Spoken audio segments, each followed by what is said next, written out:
So మనలో ఉన్న ఈ మానవ సన్నిహితత్వమే మనందరినీ కలిపి ఇన్ని రోజులు ప్రయాణించేటట్టు చేసిందని నేను అనుకుంటూ ఉన్నాను. ఎందుకంటే చాలా మంది మిత్రులు ఏదో అంటారు కదా, మన ప్రయాణం ఒక రైలు ప్రయాణం లాంటిది. మధ్యలో చాలా మంది వస్తుంటారు, వెళ్తుంటారు, ఎక్కుతుంటారు, దిగుతుంటారు అని. కానీ కొంతమంది మాత్రమే మనకు మన ప్రయాణంలో చివరి దాకా నిలిచి ఉంటారు. మనం ఊపిరి పీలుస్తున్నంత వరకు, జీవించి ఉన్నంత వరకు కూడా ఉంటారు. అట్లా నిలబడ్డ వాళ్ళు చాలా మంది ఈ సభలో ఉన్నారు. అది ఒక గొప్ప విషయం. అట్లా ఉండడానికి అనేక కారణాలు ఉండొచ్చు. అంటే మనందరం ఏ కళతోటి 1980లో ప్రారంభమయ్యామో, ముఖ్యంగా మా తరం వాళ్ళు, మాకంటే ముందు తరం వాళ్ళు కూడా ఈ సభలో ఉన్నారు. ప్రదీప్ అన్న లాంటి వాళ్ళు 70లోనే ప్రారంభమయ్యారు, మేము 80లో. ఏ కళతో కళ్ళల్లో ఏ వెలుగులు నింపుకొని ఈ ప్రయాణాన్ని ప్రారంభం చేశామో, ఆ ప్రయాణం కొంచెం అటు ఇటుగా, అంటే అప్పుడున్నంత ఉధృతి లేకపోవచ్చు, అప్పుడున్నంత ఉద్యమ స్ఫూర్తి లేకపోవచ్చు, అప్పుడున్నంత నిబద్ధత ఇవన్నీ లేకపోయినా ఇంకా కళ మాత్రం మిగిలే ఉంది. ఇంకా కళ మాత్రం నెరవేరలేదు. అది మనందరికీ తెలిసిన వాస్తవం. కాబట్టి ఆ కళని సాకారం చేసుకోవడానికి మనం ఇప్పుడు ఏం చేస్తున్నామా, మన జీవితంలో మనం ఎట్లా కృషి చేస్తున్నామా, లేదా ఎట్లా ప్రయత్నిస్తున్నామా, ఇవన్నీ పక్కన పెడితే ఆ అనుభూతుల్ని, అనుభవాల్ని మాత్రం మనం పంచుకుంటున్నాం. ఆ జ్ఞాపకాల్ని మనం పంచుకుంటున్నాం. ఇవాళ కిరణ్ మొన్న తన 60వ పుట్టినరోజు సందర్భంగా ఈ పుస్తకం వేయమని కొంచెం బాగానే ఒత్తిడి చేశాం. తను చాలా మొహమాటస్తుడు. కిరణ్కి ఉన్న అనేక లక్షణాల్లో ఒకటి మొహమాటం, సిగ్గుపడతాడు బాగా. ఇంకొకటి ఏంటంటే ఎగ్జిబిషనిజం ఉండదు, అస్సలు ఉండదు. నేను ఇది రాశాను అని చాలా సిగ్గుగా చెప్పుకుంటాడు. తర్వాత దాన్ని 10 మందికి పంచడానికి ఆయన అసలు ముందుకు రాడు. ఎక్కడ సోషల్ మీడియాలో కనబడడు, ఫోటోలు ఉండవు. తర్వాత ఎవరితోటి బహిరంగంగా నేను కవినో, లేకపోతే నేను రాజకీయవేత్తనో, లేకపోతే సిద్ధాంతవేత్తనో ఎక్కడ చెప్పుకున్న సందర్భాలు కూడా నాకు కనబడలేదు. సో ఆ మొహమాటం చాలా ఉంది ఆయనకి. షై అని కాదు, బట్ తనని తాను గొప్ప చేసి చెప్పుకోవడం అనేది అతనికి అసలు మొదటి నుంచి అలవాటు లేదు. కాబట్టి ఈ పుస్తకం ఇది అసలు ఇందులో కవిత్వం ఉందా, ఇది తీసుకురావచ్చా అనే పద్ధతిలో కూడా కొంచెం అనుమానాలు ప్రారంభమైతే, లేదు ఉంది, ఇది తీసుకురావాల్సిందే తప్పనిసరిగా అని చెప్పి బలవంతంగా పుస్తకాన్ని కంపైల్ చేయించి, తర్వాత దానికి ఒక రూపాన్ని తీసుకొచ్చి, దీని వెనక అజిత కృషి చాలా ఉంది. సైలెంట్గా వెనక ఉండి పనిచేసింది. నిజానికి ఆమె పూనుకుని ఉండకపోతే బహుశా ఇది సాధ్యమయ్యేది కూడా కాదు. సరే, మిత్రులందరూ తలా చేయి వేశారు. అంటే ఇదంతా ఎందుకు చెప్తున్నానంటే, ఇంతకుముందు లింగన్న ఒక మాట అన్నాడు. ఇంకొక విషయం ఏంటంటే, నేను గారు అని ఎవరిని అనాల్సిన అవసరం లేదనుకుంటాను. 40 ఏళ్ల తర్వాత కూడా మనం గారులు అనుకుంటే అది సరైన పద్ధతి కూడా కాదు. ఎనీవే, లింగన్న ఒక మాట చెప్పాడు. ఈ 40 ఏళ్లలో 42 కవితలు ఇట్లా రాసిన వాళ్ళు ఎవరైనా ఉన్నారా అనే ప్రశ్న వేసుకుంటే మనకి అజంతా ఉన్నాడు కదా అని చెప్పి నేను అన్నాను ఇంతకుముందు. అజంతా స్కేల్ వేరు. ఆయన ఆయన ఆయన డైమెన్షన్ కానీ, ఆయన పోయిటిక్ తత్వం కానీ, లేకపోతే ఆయన కవితా సారం కానీ, అదంతా అది వేరైంది. దానికి కిరణ్కి మనం పోలిక తీసుకురావాల్సిన అవసరం లేదు.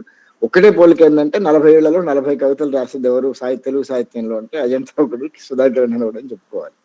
అందుకంటే ఇద్దరికి చాలా కవిత్వ స్వరంలోనే, కవిత్వ రూపంలోనే తేడా ఉంది. అది మనం పుస్తకం కూడా చదివితే అర్థమవుతుంది. కానీ చిత్రం ఏంటంటే, మేము కవిత్వ ప్రయాణం ప్రారంభించిన తొలి రోజుల్లో మాకు అజంతా గారు బాగా సన్నిహితులు. అది నేనైతే నా అదృష్టంగా భావిస్తాను. ఎందుకంటే 1981లో నేను జేఎన్టీలో చేరాను. నాతో పాటు సుధాకిరణ్, తన మెకానికల్, నేను ఎలక్ట్రానిక్స్. మాకు అప్పటికే 1 year సీనియర్ వీరప్రకాష్ ఉన్నాడు. తర్వాత జూనియర్లుగా సురేష్, నర్సన్న వచ్చారు. సురేష్ బహుశా 1 year జూనియర్ అనుకుంటా, నర్సన్న 2 years, నర్సారెడ్డి. సో, అట్లా మేము జేఎన్‌టీయూ బ్యాచ్ అని చెప్పుకోవచ్చు. నిజానికి మాకు ప్రదీప్ సార్ అయితే మాకు పేరు గూడా పెట్టారు. వీళ్ళు నలుగురు చాలా కోతి చేష్టలు చేసేవాళ్ళు. వీళ్ళకి చాలా టాలెంట్ ఉంది. పనికిమాలిన టాలెంట్ అని గూడా చెప్పారు. But that's okay. అంటే అంత కలిసిపోయి ఉండేవాళ్ళం మేము. ఆ ప్రయాణం ప్రారంభమవుతున్న క్రమంలో కవిత్వం, సాహిత్యం నేను ముఖ్యంగా నా మట్టుకు నేను సాహిత్యం నుంచి రాజకీయాల్లోకొచ్చాను. 1981లో హైదరాబాద్ పబ్లిక్ స్కూల్‌లో ఇంటర్మీడియేట్ అయిపోయిన తర్వాత ఇంజినీరింగ్‌కి ప్రిపేర్‌గా అవ్వాల్సిన సందర్భంలో, ఆ 4 నెలలు ఇంజినీరింగ్ పుస్తకాలు కాకుండా తెలుగు సాహిత్య పుస్తకాలు చదవడం వల్ల నాకు ఆ సాహిత్య పరిచయం ఏర్పడింది. మా సిద్దిపేటలో ఉన్న వాతావరణం గాని, మిగతా మిత్రుల ప్రభావం గాని. అక్కడి నుంచి నేను జేఎన్‌టీయూకొచ్చాను. అప్పటికే 1, 2 కవితలు రాసున్నాను. అట్లా కవిత్వం పట్ల ఆసక్తి, తర్వాత శివారెడ్డి సార్‌తో పరిచయం, శివారెడ్డి సార్ దగ్గరికి వెళ్ళడం ఇదంతా నేను ఆ ముందు మాటలో రాసున్నాను. మళ్ళీ చెప్పాల్సిన అవసరం లేదు. కానీ ముందు మాట మొత్తం చదవడం ఇంతకుముందు అన్నాడు కదా లింగన్న సుదీర్ఘమైన ముందు మాట అని. మొత్తం ముందు మాట చదవడం కష్టం అనుకుంటే ఒక్క పాయింట్ మాత్రం చెప్పాలి. కవిత్వ ప్రయాణంలో అంటే అది పీడీఎస్సీలో చాలా యాక్టివ్‌గా ఉన్న రోజులవి. 82 నుంచి పీడీఎస్సీలో చాలా యాక్టివ్‌గా ముఖ్యంగా చెరబండరాజు అంతిమయాత్ర తర్వాత మొదలైంది నా మట్టుకు నాకు. దాని తర్వాత 83లో మన శ్రీశ్రీ చనిపోవడం, అది ఇంకా తీవ్రం చేయడం, అట్లా సాహిత్యంతో పెనవేసుకుపోవడము పీడీఎస్సీ నుంచి. తర్వాత 84లో విరసనలో చేరడం ఇదంతా మా ప్రయాణం. అయితే ఇక్కడ ఒక విషయం చెప్పాలి. ఎందుకంటే నేను హైదరాబాద్‌లో జరిగిన సభలో కూడా ఈ విషయం ప్రస్తావించాను. అప్పుడు ఒక సినిమాలు బాగా చూసేవాళ్ళం. అంటే మామూలు మంచి సినిమాలు మాకు మంచి సినిమాలు ఎలా చూడాలని నేర్పించింది శివారెడ్డి గారు. ఇది మాత్రం వాస్తవం. ఎందుకంటే ఒక సినిమాని ఎలా చూడాలి, దాన్ని ఒక కవిత్వ పుస్తకాన్ని లేకపోతే సాహిత్య పుస్తకాన్ని ఎట్లా చదువుకుంటామో సినిమాని కూడా అట్లా చదివేటట్టు చూడగలిగే సినిమానే గొప్ప సినిమా అనే పద్ధతిలో ఆయన చెప్పారప్పుడు. అదే మేము పాటిస్తూ వచ్చాము. అప్పుడు అలయన్స్ ఫ్రాంచైజ్ అని ఇప్పటికీ ఉందనుకుంటాను హైదరాబాద్‌లో ఫ్రెంచ్ ఇన్స్టిట్యూట్. అప్పుడు ఫ్రెంచ్ తోటి జర్మన్ తోటి ఉండేది. ఈ ఫ్రెంచ్ దాంట్లో ఒక డాక్యుమెంటరీ సినిమా వేశారు. 'ఐస్ ఆఫ్ బర్డ్స్' అని. ఇది ఇంతకుముందు కూడా చెప్పినాను. బట్ ఇక్కడ ఎందుకు చెప్తున్నానంటే ప్రకాష్ కూడా ఉన్నాడు కాబట్టి చెప్తున్నాను. ఆ డాక్యుమెంటరీ సినిమాని మేము చూసాం. మేమందరం అప్పుడు జట్టుగా అన్ని పనులు చేసేవాళ్ళం. సినిమాలు చూసినా, ఎంకేజ్ చేసినా, పోస్టర్లు వేసినా, లై ఉడకబెట్టిన బకెట్లు పట్టుకొని పోస్టర్లు వేసి ఆ బకెట్లు అట్లాగే సినిమా థియేటర్‌లోకి వెళ్ళిన సందర్భాలు కూడా చాలా ఉన్నాయి. సో, ఆ చేసిన సందర్భంలో ఆ సినిమా చూడగానే మేము బాగా కదిలిపోయి మాతో పాటు ఇంకో మిత్రుడు కూడా ఉండేవాడు ఉదయ్ భాస్కర్ అని, నందివాడ ఉదయ్ భాస్కర్. ఇప్పుడు ఇక్కడే అమెరికాలో టెక్సాస్‌లో ఉంటున్నాడు. ఆయన నందివాడ వాళ్ళ వాళ్ళ నాన్నగారి పేరు మొన్ననే మరణించారు. ఏజీ ఆఫీస్‌కి జనరల్‌గా ఉండేవాళ్ళు. వాళ్ళ అబ్బాయి సాహిత్యంతో బాగా సంబంధం ఉంది. విరసనలో ఉండేవాడు. బాగా యాక్టివ్. మరి నలుగురం పోయెమ్స్ రాసాం చిత్రంగా. ఆ 4 పోయెమ్స్ మాకెంత రాసి వెంటనే విరసం దాన్ని సైక్లోస్టైల్ తెలుగు టైప్ చేయించి, సైక్లోస్టైల్ చేయించి, ఆ సైక్లోస్టైల్‌ని విరసం యూనిట్‌లో ఆవిష్కరించాం. ఆ విరసం సభలో. అది సారస్వత పరిషత్ హాల్‌లో చేశాం. తర్వాత వాటిని ఇంగ్లీష్‌లో కూడా అనువాదం చేసినట్టు గుర్తు. కానీ ఇప్పుడు ఆ అనువాదము లేదు. ఆ ఒరిజినల్ సైక్లోస్టైల్ కూడా ఎక్కడ లేదు. అది కాలగర్భంలో కలిసిపోయింది. అంటే ఒక సంఘటన పట్ల, ఒక ఒక సామాజిక స్థితి పట్ల, లేకపోతే ఒక సినిమా పట్ల బాగా బాగా కదిలిపోయి కవిత్వాన్ని రాసిన సందర్భాలు ఆ రోజుల్లో ఉండినాయి. అది కూడా బహుశా మేము నా మట్టుకు నేను ముఖ్యంగా శివారెడ్డి గారే మాకు ఇన్స్పిరేషన్ అనుకుంటాను. అకిరో కురోసావా తీసిన 'దెరుసు ఉజల' అనే సినిమా చూసిన తర్వాత అప్పుడు దాదాపు నలుగురు కవులు మంచి పోయెమ్స్ రాశారు. నాకు గుర్తున్నంత వరకు. శివారెడ్డి గారు, దేవిప్రియ, సిద్ధారెడ్డి, సుంకిరెడ్డి నారాయణ రెడ్డి అనుకుంటా. వీళ్ళందరూ 4 మంచి పోయెమ్స్ రాశారు. అంటే ఒక సినిమా చూసి కదిలిపోయి దాన్ని కవిత్వంగా అట్లాగే ఉస్తాద్ బిస్మిల్లా ఖాన్ షహనాయి విని అద్భుతమైన పద్యాలు రాశారు. అంటే ఒక సాహిత్య సంఘటనకి, ఒక సినిమా సంఘటనకి, లేకపోతే ఒక సంగీత కచేరీకి ఇట్లా కదిలిపోయి కవిత్వాన్ని రాసిన సందర్భాలు ఆ కాలంలో ఉండినాయి. అంటే ఇప్పుడు మనం ఒక సంఘటనకి కదిలిపోయి కవిత్వం రాయడం ఎంత అవసరమని మనకు అనిపిస్తుందో, లేదా ఎంత అది మనకెంత ఉత్సాహాన్నిస్తుందో, ఆ రోజుల్లో, ఆ యవ్వనం రోజుల్లో అవి ఇంకా ఎక్కువ మమ్మల్ని ప్రభావితం చేశాయి. మమ్మల్ని ఇంకా ఎక్కువ నడిపించాయి అని చెప్పుకోవడానికి అదొక ఉదాహరణ మాత్రమే. సో, అట్లా మనం ప్రతిదానికి కదిలిపోయి ఆహ్, అద్భుతంగా కవిత్వాలు చదువుకుంటూ, రాసుకుంటూ శివారెడ్డి గారిని కలుసుకున్న సందర్భంలో అప్పుడు అజంతా గారు మాకు పరిచయమయ్యారు. ఆయన ఆంధ్రప్రభ ఎడిటర్‌గా వచ్చారు హైదరాబాద్‌కి. రాగానే తెల్లటి షర్టు, తెల్లటి ప్యాంటు, ఒక ఋషిలాగా ఉండేవాడు. ఆహ్, ఆయన ఆయన కవిత్వం ఆయనెప్పుడు పేపర్ల మీద రాసేవాడు గాదు. అంతా స్మృతి పథంలోనే ఉండేది. బహుశా కిరణ్ కూడా అట్లాగే ఆయన స్మృతి పథంలోనే చాలా పోయెమ్స్ ఉండుంటాయి. నాకంత జ్ఞాపక శక్తి లేదు. కానీ కిరణ్ మాత్రం నేను చాలా సార్లు అన్నాను గూడా, ఏకసంతాగ్రాహి అంటారు గదా! అన్నీ గుర్తుపెట్టుకొని ఒకసారి చదవగానే గుర్తుపెట్టుకొని మళ్ళీ రిపీట్ చేయగలిగే ఆ సామర్థ్యం ఉన్నవాడు. సో, అట్లా ఆయన స్మృతి పథంలోనే తర్వాత ఏ ఒక్క పోయెమ్ గూడా ఆహ్, దానికి ఫైనల్ ఫార్మ్ అంటూ ఉండదు అజంతాకి. ఆయన అన్నాడు, "నా జీవిత కాలంలో ఏ పోయెమ్‌కి కూడా ఫైనల్ ఫార్మ్ ఉండదు. ఫైనల్ ఫార్మ్ ఉంటే అది చచ్చిపోయినట్టే పోయెమ్" అనేవాడు. అంటే ప్రతిసారి మారుస్తూ ఉండేవాడు. ఇదంతా ఎందుకు చెప్తున్నానంటే, ఇప్పుడు కవిత్వం రాస్తున్న చాలా మంది హ్మ్, దాన్ని దాన్ని దాన్ని రాయగానే ప్రకటించడం, దాన్ని రాయగానే ప్రపంచానికి ఇచ్చేయడం. ఇది ఎట్లా ఉంది చెప్పండి? అని ముఖ్యంగా సోషల్ మీడియా వచ్చిన తర్వాత ఎవరైనా అయ్యో! ఇది సరిదిద్దుకో అని చెప్తే ఇంక వాళ్ళని చాలా నెగెటివ్‌గా చూడడం. ఇట్లా అందుకే నేనెప్పుడైనా కవి సంగమంలో గాని, ఇంకెక్కడైనా గాని పోయెమ్స్ చదివినప్పుడు డైరెక్ట్‌గా అక్కడ పెట్టకుండా మెసెంజర్‌లో వచ్చి ఇది ఈ వాక్యం చూడు, లేకపోతే ఈ వాక్యం సరిదిద్దుకో బావుంటదేమో అనే పద్ధతిలో సలహాలిచ్చే ప్రయత్నాలు చేసేవాడిని. కొంతమంది తీసుకున్నారు, కొంతమంది తీసుకోలేదు. కానీ ఎందుకు చెప్తున్నానంటే కవిత్వం మనం ఒక సంఘటన గాని, లేకపోతే మనల్ని కదిలించే ఏ అంశమైనా దాన్ని మన చివర కవిత్వం రాయించింది అంటే, ఆ కవిత్వాన్ని మనం వెంటనే ప్రకటించాల్సిన అవసరం లేదు. దాన్ని చాలా చాలా రోజులు నిజానికి మనమే మళ్ళా పునః పరిశీలించుకొని, వారం రోజులాగి, 2 వారాలాగి దాన్ని చూసుకొని, మళ్ళీ సరిదిద్దుకొని మామూలుగా ఏందంటే కవిత్వం రాయడం ప్రసవ వేదనలా ఉంటుంది. ఇక్కడున్న కవులందరికీ బహుశా తెలుసు. అదొక ప్రసవ వేదన. అంత ఈజీగా కవిత్వం రాయడం మామూలుగా వచనం రాసుకుంటూ పోవచ్చు. లేకపోతే కథ రాసుకుంటూ పోవచ్చు. ఆహ్, అంటే నేను ఆ ప్రయత్నం కూడా చేశాను కాబట్టి నా స్వయ అనుభవం నుంచి చెప్తున్నాను. కవిత్వం రాయడం అంత తేలిక కాదు. ఒక వాక్యం రావడానికి కొన్ని రోజులు పడుతుంది. ఒక వాక్యం వచ్చిన తర్వాత మళ్ళీ మొత్తం పోయి ఒకేసారి రావచ్చు కూడా. అది ఇట్ డిపెండ్స్. ఆ కవి ఎట్లా దాన్ని ఊహిస్తున్నాడు, ఎట్లా రాసుకుంటున్నాడు అనే దాన్ని. కాబట్టి ఇంతకుముందు లింగన్న నా పుస్తకాల గురించి చెప్తూ అన్నారు. ఒక వచనం నేను రాసింది 'నడిసొచ్చిన తొవ్వ' అని మీరందరూ బహుశా చూసే ఉంటారు.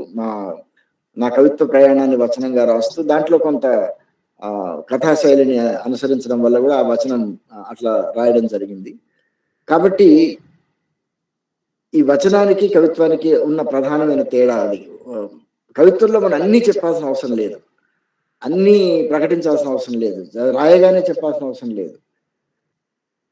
అన్నీ ప్రకటించకుండా, అన్నీ వ్యక్తం చేయకుండా గూడా కవిత్వం రాయొచ్చు.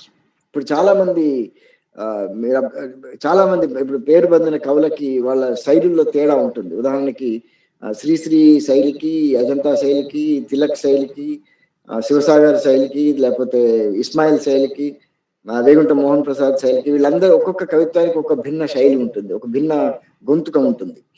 కొంతమంది మొత్తం చెప్పేస్తారు. కొంతమంది సగం చెప్పి ఆపుతారు. కొంతమంది వాక్యాల మధ్య విరామ చిహ్నాలు అవి మనకు సైలెన్స్‌గా మనల్ని ఆలోచించుకోవడానికి ఉపయోగపడతాయి. అట్లా ఒక్కొక్క శైలిలో, ఒక్కొక్క పద్ధతుల్లో కవులు రాస్తూ ఉంటారు. అయితే ఏ కవికైనా తన స్వంత గొంతుక అనేది చాలా ముఖ్యం. ఆ స్వంత గొంతుక ఉండడం అనేది అది మనకి ఆ కవిని చదవగానే ఓహో! ఇది ఆ కవి రాశాడు. లేపోతే ఆ కవి నుంచి వచ్చిన కవిత. ఇది స్వంతంగా ఉంది. ఇంకెవరికీ అనుకరణ కాదు. లేకపోతే ఇంకెవరి ప్రభావం గాని, ప్రతిబింబం గాని దీని మీద లేదు అని మనం అర్థం చేసుకునే పరిస్థితి ఒక కవిని చదివినప్పుడు మనకొస్తే గనక ఆ కవి ఖచ్చితంగా మంచి కవి అయ్యుంటాడని నా అభిప్రాయం. అట్లా కిరణ్ కవిత్వాన్ని నేను చూస్తూ ఉన్నాను మొదటి నుంచి. దాదాపు మేము జేఎన్‌టీయూలో ఉన్నప్పటి నుంచి ఆయన ప్రతి కవిత మాకు వినిపించి, తర్వాత మళ్ళా దాన్ని సరిదిద్దుకొని, మళ్ళీ నెల రోజుల తర్వాత మళ్ళీ దాన్ని ఒకసారి చూసుకొని, అట్లా కవిత్వాన్ని చాలా సానబెట్టేవాడు. మీకు మొత్తం ఈ పుస్తకం చదివినా మీకది అర్థమవుతుంది. సో, మొదటి నుంచి నేను చూస్తున్నాను. ఈ కవిత్వంలో ఉన్న డిఫరెంట్ పాయలు, దశలు అవన్నీ నేను మళ్ళీ చెప్తాను గానీ, ఈ పాయింట్ ఎందుకు చెప్తున్నానంటే, మొత్తం 'మట్టి రంగుల నది' చూస్తే గనక మొదటి నుంచి అప్పుడు 2000 కంటే ముందు కంటే రాసినవి, 2000 తర్వాత రాసిన కవితలన్నిట్లో గూడా ఇది ఒక ప్రత్యేకమైన గొంతుకతో, స్వంత గొంతుకతో, శైలితో రాసిన కవితలు. పేరు పక్కన పెట్టేసేయండి. 'సుధాకిరణ్' అనే పేరు తీసేయండి. మొత్తం కవిత్వాన్ని ఒక పుస్తకంగా, మీరు కవిత్వ పుస్తకంగా చదివితే గనక ఇవన్నీ ఒక ఒక కవి ఒక ప్రత్యేకమైన గొంతుకతో ఒక ప్రత్యేకమైన శైలితో రాసిన పోయమ్స్ అని మనకి స్పష్టంగా అర్థమవుతుంది. అది that is enough to say ఈ కవి ఒక దశను, ఒక ఒక పరిపక్వ దశను చేరుకున్నాడు, ఒక మెచ్యూర్ దశను చేరుకున్నాడు. మెచ్యూరిటీ, కవిత్వంలో మెచ్యూరిటీ, జీవితంలో మెచ్యూరిటీ దాదాపు ప్యారలల్ గా ప్రయాణం చేస్తూ ఉంటాయి. అంటే మనం యవ్వనంలో ఉన్నప్పుడు ఉన్న ఉద్రేకము, ఆవేశాలు, తర్వాత ఒక జీవితంలో ఒక దశలో చేరిన తర్వాత, లేకపోతే కొన్ని అనుభవాలు వచ్చిన తర్వాత, కొంతమందిని కోల్పోయిన తర్వాత, జీవితంలో కొన్ని కోల్పోయిన తర్వాత, కొన్ని సాధించిన తర్వాత, మన ప్రయాణంలో వచ్చే దశల్లో ఆ మార్పుల వల్ల మన పరిపక్వత వస్తుంది. పరిపక్వత రాకుండా ఎవరు ఉండరు. అట్లా ఉంటే గనక అది డెఫినెట్ గా ఒక సమస్యే నన్ను అడిగితే. ఎందుకంటే పరిపక్వత మనకు అనుభవం నేర్పుతుంది, జీవితం నేర్పుతుంది. కవి అన్న వాడికి పరిపక్వత జీవితం నుంచి, అనుభూతుల నుంచి, అనుభవం నుంచి సాహిత్యంలోకి ప్రయాణం చేస్తున్నప్పుడు సాహిత్య శైలిలో కూడా, సాహిత్య పద్ధతుల్లో కూడా ఆ పరిపక్వత వస్తుంది. అది కిరణ్‌కి ఈ మొత్తం పుస్తకం చదివితే గనక ఎట్లా ఆ దశల్లో ఎట్లా ఏ రకంగా ఆ పరిపక్వత ప్రయాణం జరిగిందో మనం చూడొచ్చు. ఇప్పుడు 'tell them we are still alive' అని ఆనాడు ఉరుగ్వాయ్ రాజకీయ ఖైదీల మీద అది వచ్చిన సినిమాను చూసి రాసిన పోయం దగ్గర నుంచి నిన్న మొన్నటి దాకా 'మినుగురులు' అని ఆ పోయం, దాని కాంటెక్స్ట్ మీ అందరికీ తెలుసు, నేను మళ్ళీ చెప్పాల్సిన అవసరం లేదు. ఆ 'మినుగురులు' అనే పోయం వరకు మీరు, అది చివరి పోయము ఈ సంకలనంలో చేరింది. అక్కడి దాకా కూడా మీకు ఆ ప్రయాణం, మీకు ఆ పరిపక్వత స్పష్టంగా కనబడుతుంది. సో ఒక కవి తన జీవిత ప్రయాణంలో, కవిత్వ ప్రయాణంలో, సాహిత్య ప్రయాణంలో, రాజకీయ ప్రయాణం అనేది ఇది కిరణ్‌కి ప్రత్యేకం అని చెప్పుకోవచ్చు. పరిపక్వత చెందడం అనేది చాలా ముఖ్యమైనది. అంటే దీనికి కొన్ని విరుద్ధ ఉదాహరణలు కూడా ఉండొచ్చు, ఉండవని అనవు. ఎందుకంటే కొంతమంది చాలా దాన్ని ఏమంటారు, తను చాలా యంగ్ ఏజ్ లోనే, చాలా యవ్వనంలోనే అద్భుతమైన పరిపక్వత చూపించిన సందర్భాలు ఉన్నాయి. అది జీవితాంతం కొనసాగిస్తారు, అది వేరే విషయం. కానీ కొంతమంది కొంత లేట్గా వస్తుంది. సో కానీ కవిత్వంలో ఒక స్థాయి రావాలి అంటే, ఆ మెచ్యూరిటీ స్థాయి రావాలంటే తప్పనిసరిగా కవి కృషి అవసరం. కృషి లేకుండా అది వస్తుందని నేను అనుకోను. ఆ కృషి విస్తృతంగా చదవడం వల్ల, విస్తృతంగా జీవితాన్ని అనుభవించడం వల్ల, దాన్ని చూడడం వల్ల, దాన్ని పరిశీలించడం వల్ల, విశ్లేషించడం వల్ల ఇది వస్తుంది అనేది చాలా స్పష్టంగా మనకి కిరణ్ కవిత్వం చదివితే అర్థమవుతుంది. అయితే కిరణ్‌కి భిన్న పార్శ్వాలు ఉన్నాయి. ఆయన కేవలం కవి మాత్రమే కాదు. ఈ 40 ఏళ్లలో ఈ 40 కవితలు మాత్రమే రాశాడు, ఇంకేం రాయలేదా అంటే ఆయన రాసింది చాలా ఉంది. అది రాజకీయ వ్యాసాలు కావచ్చు, సాహిత్య వ్యాసాలు కావచ్చు, అనువాదాలు కావచ్చు. ఇప్పుడు అవన్నీ తర్వాత 61వ సంవత్సరం, 62వ సంవత్సరం ప్రతి సంవత్సరం పుస్తకాలు వస్తూ ఉంటాయి. నేను వస్తూ ఉంటాను ఇండియాకి. కాబట్టి ఆ పుస్తకాలు డెఫినెట్ గా అవి వస్తూ ఉంటాయి. చాలా ఉంది ఆయన దగ్గర మెటీరియల్. కవిత్వమే ఎందుకు ఈ 60 సంవత్సరాలు రావాలి అనుకున్నాం అంటే, మాకు అత్యంత ప్రీతిపాత్రమైంది కవిత్వం. ఆ కవిత్వానికి ఉన్న ఆ డెన్సిటీ, ఆ ఇంటెన్సిటీ, ఆ విస్తృతత్వం వ్యాసాల్లో ఉండదా అంటే ఉంటుంది. కానీ హృదయాన్ని నేరుగా తాకేది కదా కవిత్వం. హృదయాల మీద పెంకులు విడగొట్టేది కదా కవిత్వం. మళ్ళీ మహాప్రస్థానానికి యోగ్యతాపత్రం రాసిన చలం ముందు మాటనే గుర్తు చేసుకోవాలి. హృదయాల మీద పెంకులు పగలగొట్టాలి, నెత్తురు కన్నీళ్లు కలిపి కొత్త టానిక్ తయారు చేశాడు ప్రపంచానికి. ప్రపంచం బాధంతా ఈయన బాధ అని చెప్పి, అది దాదాపు శ్రీశ్రీ తర్వాత వచ్చిన అభ్యుదయ కవులు, విప్లవ కవులు వీళ్ళందరూ కూడా అదే పంథాలో ప్రపంచం బాధనే పలికించడానికి ప్రయత్నం చేశారు. మధ్య మధ్యలో ఆత్మాశ్రయ కవులు ఉంటే ఉండొచ్చు. కానీ వివి దీనిలో ముందు మాట రాస్తూ విప్లవ ఆత్మాశ్రయ కవిత్వం అనొచ్చు ఒక మాట అన్నాడు. సరే, అది దాని మీద ఇప్పుడు నేను చర్చ చేయదలుచుకోలేదు. కానీ ఇది ఆత్మాశ్రయం ఏం లేదు. ఇదంతా స్పష్టంగా ఒక ఉద్యమ ప్రయాణం, ఒక 40 ఏళ్ల ఉద్యమ ప్రయాణంలో, ఉద్యమ ప్రయాణం అంటే పార్టీల్లో ఉంటేనో, లేకపోతే సంఘాల్లో ఉంటేనో, పోరాటాల్లో ఉంటేనే ఉద్యమం అని కాదు. జీవితంలో కూడా ఉద్యమం ఉంటుంది. మనం ఎదుర్కొనే ప్రతి సంఘటనలోనూ మనం ఎట్లా ఏ స్టాండ్ తీసుకున్నాం, ఏ వైఖరి తీసుకున్నాం, ఏ ప్రాపంచిక దృక్పథంతో మనం పనిచేస్తున్నాం, ఎవరి పక్షం నిలబడ్డాం, ఎవరి వైపు మాట్లాడుతున్నాం, వీటన్నిటిలో ఉద్యమం ఉంటుంది. ఆ ఉద్యమాన్ని సాహితీకరించడం, ఆ ఉద్యమాన్ని కవిత్వీకరించడం, ఆ ప్రయాణాన్ని రికార్డ్ చేయడం ఈ పుస్తకం, ఈ మట్టి రంగులనేది చేసిందని నేను అనుకుంటున్నాను. అందుకని ఈ కవిత్వానికి ఆ విశిష్టత ఉంది. అగైన్ మళ్ళీ అజంతా గారితో పోల్చాల్సిన అవసరం లేదు. అజంతా డిఫరెంట్ డైమెన్షన్ ఉన్న పోయెట్, కిరణ్ డిఫరెంట్ డైమెన్షన్ ఉన్న పోయెట్ కాబట్టి 40 కవితలు మాత్రమే రాసా. ఈ 40 కవితల్లో 40 ఏళ్ల జీవితం, ఉద్యమం, ప్రయాణం ఇవన్నీ కనబడతాయని చాలా స్పష్టంగా మనకు అర్థమవుతుంది. సో కిరణ్ జీవితంలో ఉన్న ప్రయాణం, ఆయన జీవితంలో ఉన్న దశలు మీ అందరికీ తెలుసు. స్థూలంగా చెప్పుకోవాలంటే ఉద్యమంలో 2000 దాకా ఉన్నాడు. పూర్తి కాలం కార్యకర్తగా. ఇంజనీరింగ్ అయిపోయిన తర్వాత అటు డైరెక్ట్ ఉద్యమంలోకి వెళ్ళిపోయాడు. నేను వెళ్ళలేదు. ఇక్కడ ఉన్న నర్సారెడ్డి వెళ్ళాడు. ఆయన దాదాపు మృత్యువంచుల దాకా వెళ్ళి మళ్ళీ తిరిగి వచ్చాడు. ఆ కమిట్మెంట్ అది చాలా గొప్పది.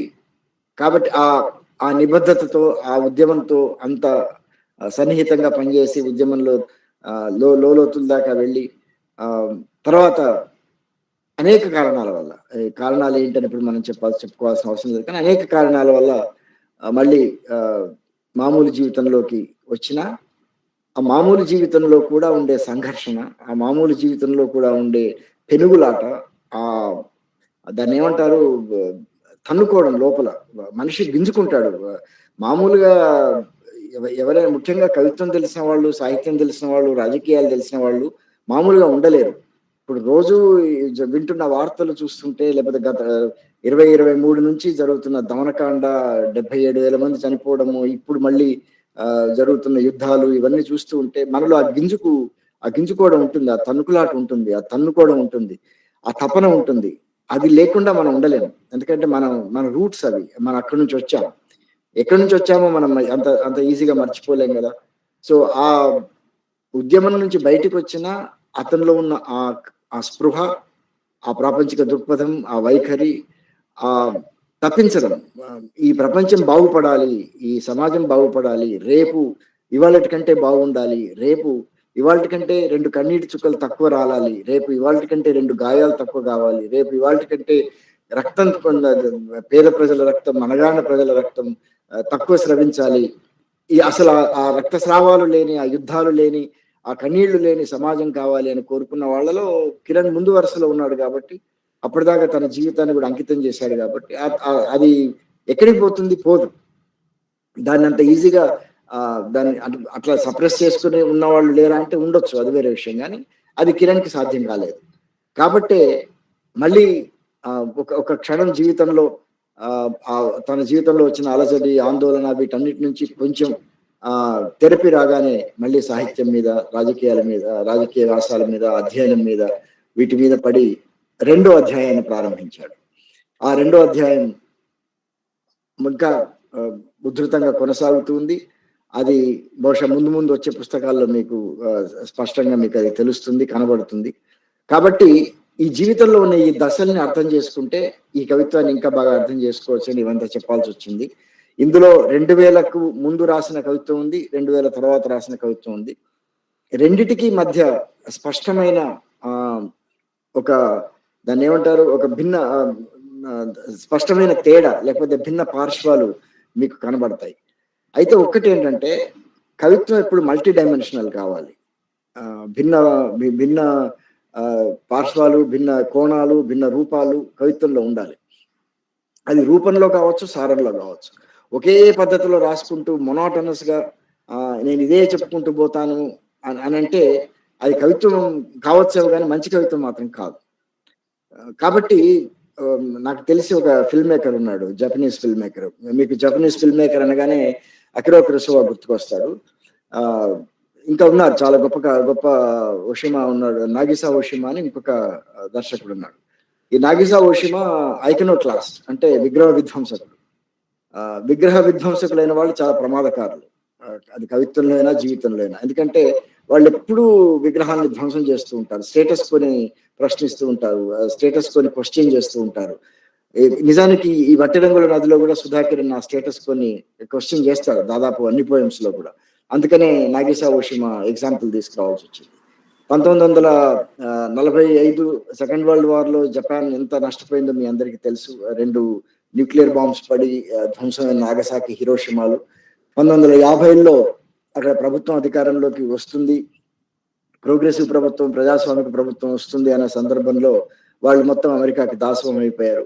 అప్పుడు అక్కడ ఉన్న వామపక్ష ప్రగతిశీల ఉద్యమ భావాలు కల అనేక మంది యువతలో నాగేశా ఓషిమా ఒకడు. చాలా రెవల్యూషనరీ అభిప్రాయాలతో ఉండేవాడు. ఐకనోక్లాస్ట్, దేన్ని విగ్రహంలాగా పూజించలేదు. నిజానికి ఉద్యమ రాజకీయాల్లో ఉన్నవాళ్ళు, ఉద్యమ అభిప్రాయాలు ఉన్నవాళ్ళు కూడా విగ్రహాలుగా చాలా వాటిని పూజిస్తూ ఉంటారు. దానిలోకి నేను వెళ్ళను, కానీ ఆయన అన్నిటినీ కూడా ధ్వంసం చేశాడు. కాబట్టి ఆ ధ్వంసాన్ని ఆయన సినిమాల్లోకి తీసుకొచ్చాడు. ఆ విధ్వంసాన్ని ఆ రోజు జపాన్ సమాజంలో మార్జినలైజ్ అయిపోయిన ప్రగతిశీలవాదులు, మార్జినలైజ్ అయిపోయిన ప్రోగ్రెసివ్ అభిప్రాయాలు ఉన్న వాళ్ళు, ఉద్యమకారులు, విప్లవకారులు, వీళ్ళందరూ ఏమి ఆలోచించారు, ఏం చేశారు అనే దాన్ని ఓషిమా సినిమాల్లోకి తీసుకొచ్చాడు. అయితే ఇంకొకటి ఏంటంటే ఆయన ఫోకస్ అంతా కూడా సమాజంలో ఉన్న మార్జినలైజ్డ్ పీపుల్ మీద. వాళ్ళు వేశ్యలు కావచ్చు, దొంగలు కావచ్చు, హంతకులు కావచ్చు, క్రిమినల్స్ కావచ్చు, అట్లాంటి మార్జినలైజ్డ్ పీపుల్ ని ఆయన తన సినిమాలకు సబ్జెక్ట్ గా తీసుకున్నాడు. ఉరి శిక్ష పడి దాదాపు ఇంకా ఉరికంబం ఎక్కబోతున్న ఒక ఖైదీ గురించి తీసిన సినిమాల దగ్గర నుంచి యువతలో వస్తున్న మార్పులు, యువతలో వస్తున్న విపరీతమైన ఆందోళన, అలజడి, వాటికి సంబంధించిన సినిమాలతో పాటు హంతకుల గురించి, దొంగల గురించి కూడా ఆయన సినిమాలు తీశాడు. తర్వాత ఆయన చాలా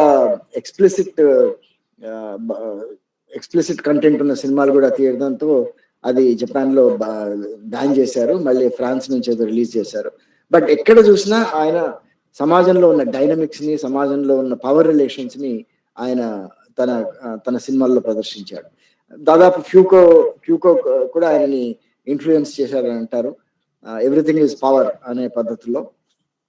కాబట్టి ఆ పవర్ రిలేషన్స్ ని చూసే క్రమంలో ఆయన ఓషిమా ఏమన్నాడంటే ఒక చోట, ఎవరు అడుగుతారు ఆయన్ని, కురుసోవానేమో మానవతా దృక్పథంతో చాలా అద్భుతమైన సినిమాలు తీశాడు, మరి నువ్వేంది ఇట్లా ఇంత రెవల్యూషనరీగా, ఇంత ఐకనోక్లాస్ట్ గా తీస్తున్నావు సినిమాలు అంటే, నా ఒక సినిమా ఇంకో సినిమాలాగా ఉండడానికి వీల్లేదు, నా ఒక సినిమాలోని ఫామ్ ఇంకో సినిమాలో ఉండడానికి వీల్లేదు అని ఆ సినిమా ఫామ్ ని కూడా ఆయన బాగా మార్చేశారు. ఒక సినిమాలో 4000 కట్స్ ఉంటాయి, అసలు 4000 కట్స్.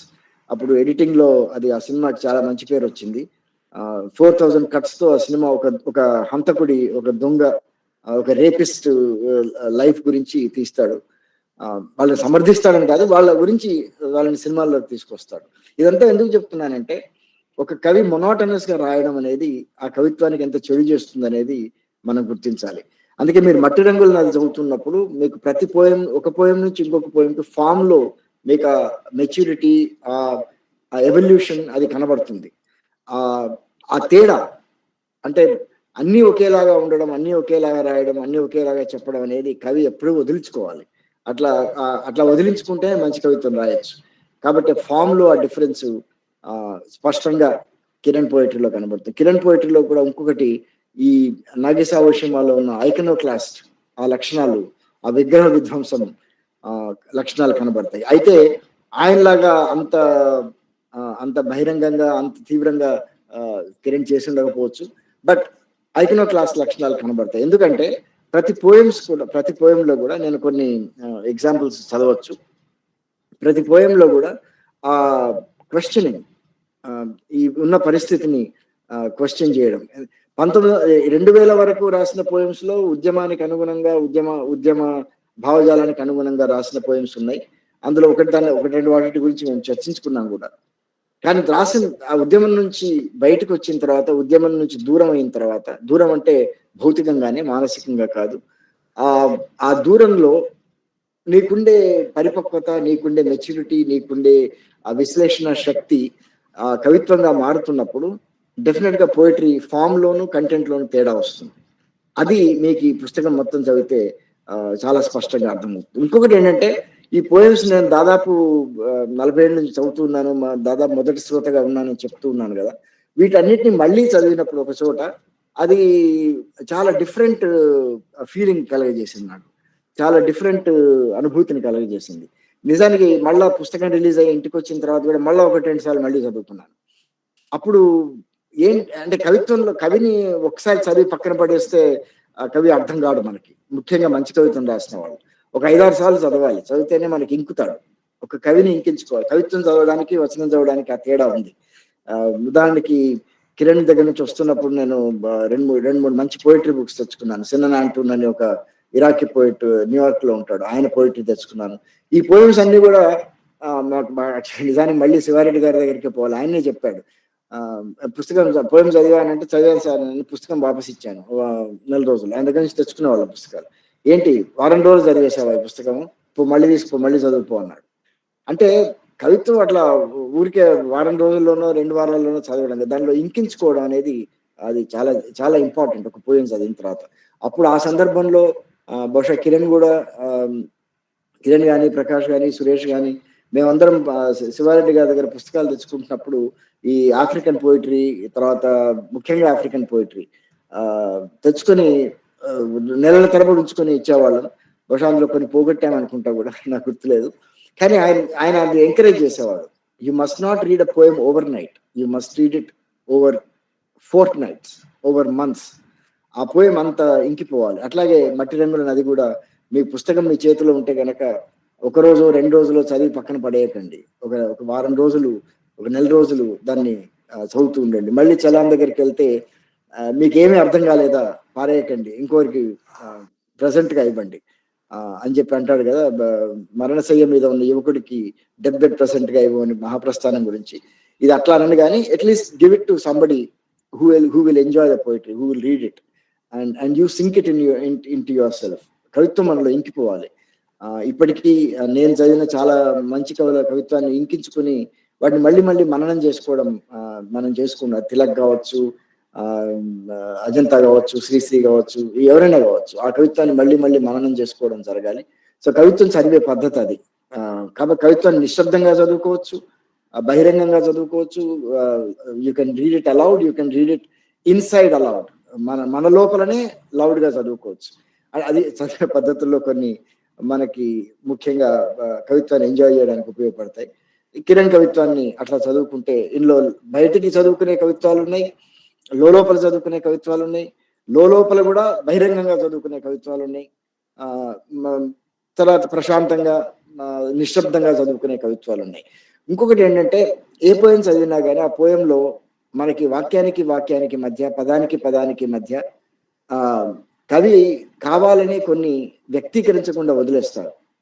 అట్లా వ్యక్తీకరణలు చాలా అవ్యక్తీకరణలు ఈ కవిత్వంలో ఉన్నాయి. ఆ అవ్యక్తీకరణలను మనం పట్టుకోగలిగితే కవిత్వాన్ని ఇంకా ఎంజాయ్ చేయగలుగుతాం. కవి చెప్పింది మనం ఈజీగా మరో ప్రపంచం పిలిచిందంటే మనకు అర్థమైపోయింది. కానీ ఎసటికి పోతావి రాత్రి అవతలి గట్టు అన్నప్పుడు ఎంతసేపు ఆ పోయం గురించి ఆలోచిస్తాను చెప్పండి మీరు. అది మరో ప్రపంచం పిలిచిందంత అంటే నేను ఎందుకు శ్రీశ్రీని చెప్తున్నాను, మీ అందరూ శ్రీశ్రీని చదివారు కాబట్టి. ఆ రెండింటికి తేడా అది. ఎసటికి పోతావి రాత్రి, ఇంట్లో ఇవేమిటి వింత భయాలు, తెగింది తీగ, ఎసటికి పోతావి రాత్రి అవతలి గట్టు. ఈ చిన్న పోయము మిమ్మల్ని ఒక 1 నెల రోజులు బాధిస్తుంది. మరో ప్రపంచం ఒక వారం రోజులు మిమ్మల్ని ఉత్సాహపెడితే ఈ చిన్న పోయం ఒక 1 నెల రోజులు బాధిస్తుంది. సో ఆ కవి టెక్నిక్స్ అన్నమాట. అట్లాంటి టెక్నిక్స్ ఉన్న పోయమ్స్ ఇందులో ఉన్నాయి. ముఖ్యంగా సముద్రం మీద రాసింది ఆ టెక్నిక్ తో రాసిన పోయము. అట్లా ఇంకా 2, 3 పోయమ్స్ లో కూడా మనకు ఆ టెక్నిక్ కనబడుతుంది. అంటే ఆ కవిత్వంలో సైలెన్స్ ఉంటుంది. ఆ సైలెన్స్ ని మనం పట్టుకోగలగాలి. కవిత్వంలో నిశ్శబ్దం ఉంటుంది. శబ్దాడంబరత, వాగాడంబరము, కవిత్వంలో ఉండే ఉద్ధృతి వీటన్నిటితో పాటు ఆ నిశ్శబ్దాన్ని కూడా మనం పట్టుకోగలిగితే అద్భుతంగా మనని అది వ్యక్తీకరిస్తుంది. మనలో ఇంకిపోయి మనకు స్పష్టంగా అర్థమవుతూ దాని వ్యక్తీకరణలు, అవ్యక్తీకరణలు కూడా మనకు తెలుస్తాయి. ఇక కిరణ్ జీవితం గురించి, ఆయన కవిత్వంలో ఉన్న దశల గురించి స్థూలంగానైనా ప్రస్తావించాను అనుకుంటాను. మీ అందరికీ కూడా కిరణ్ సన్నిహితుడు కాబట్టి ఆయన జీవితంలో ఉన్న దశలు, ఆయన దైనందిన జీవితంలో ఉండే విషయాలన్నీ నాకంటే బాగా మీకు తెలుసు. నేను దూరంగా ఉన్న రోజు దాదాపు ఒకసారైనా మాట్లాడుకుంటాం కాబట్టి కొన్ని విషయాలు స్పష్టంగా తెలిసే అవకాశం ఉంది. కాబట్టి ఆ నేపథ్యంలో ఒక రాజకీయ కార్యకర్తగా, ఒక ఉద్యమ కార్యకర్తగా నుంచి ఒక ఉద్యమ విశ్లేషకుడిగా, ఒక అంటే బయట నుంచి జరుగుతున్న పరిస్థితుల్ని, బయట నుంచి జరుగుతున్న ఉద్యమాల్ని, పోరాటాల్ని చూసే ఒక ఒక విశ్లేషకుడు, ఒక మేధావి, ఒక రాజకీయ దాన్ని ఏమంటారు సిద్ధాంతకర్త, వీటన్నిటితో పాటు ఆయనలో కవిత్వాన్ని సజీవంగా నిలుపుకోవడం అనేది అది చాలా ఇంపార్టెంట్ విషయంగా నేను పరిగణిస్తూ ఉన్నాను. ఇది ఆబ్వియస్లీ మట్టి రంగులు అనేది చివరి పుస్తకం కాదు.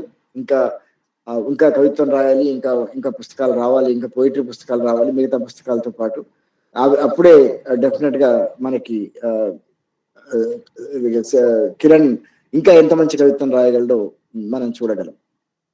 అయితే ఇంకొకటి కవిత్వ శైలి గురించి 2-3 విషయాలు చెప్పి నేను కవిత్వ శైలి కంటే ముందు యాక్చువల్లీ కవిత్వంలో ఉన్న కేటగరైజేషన్ గురించి కొన్ని విషయాలు చెప్పుకుందాం. మనకి ఇంకెంత టైం ఉంది లింగన్న? ఎంత టైం ఉంది? 15 నిమిషాలు ఉందా?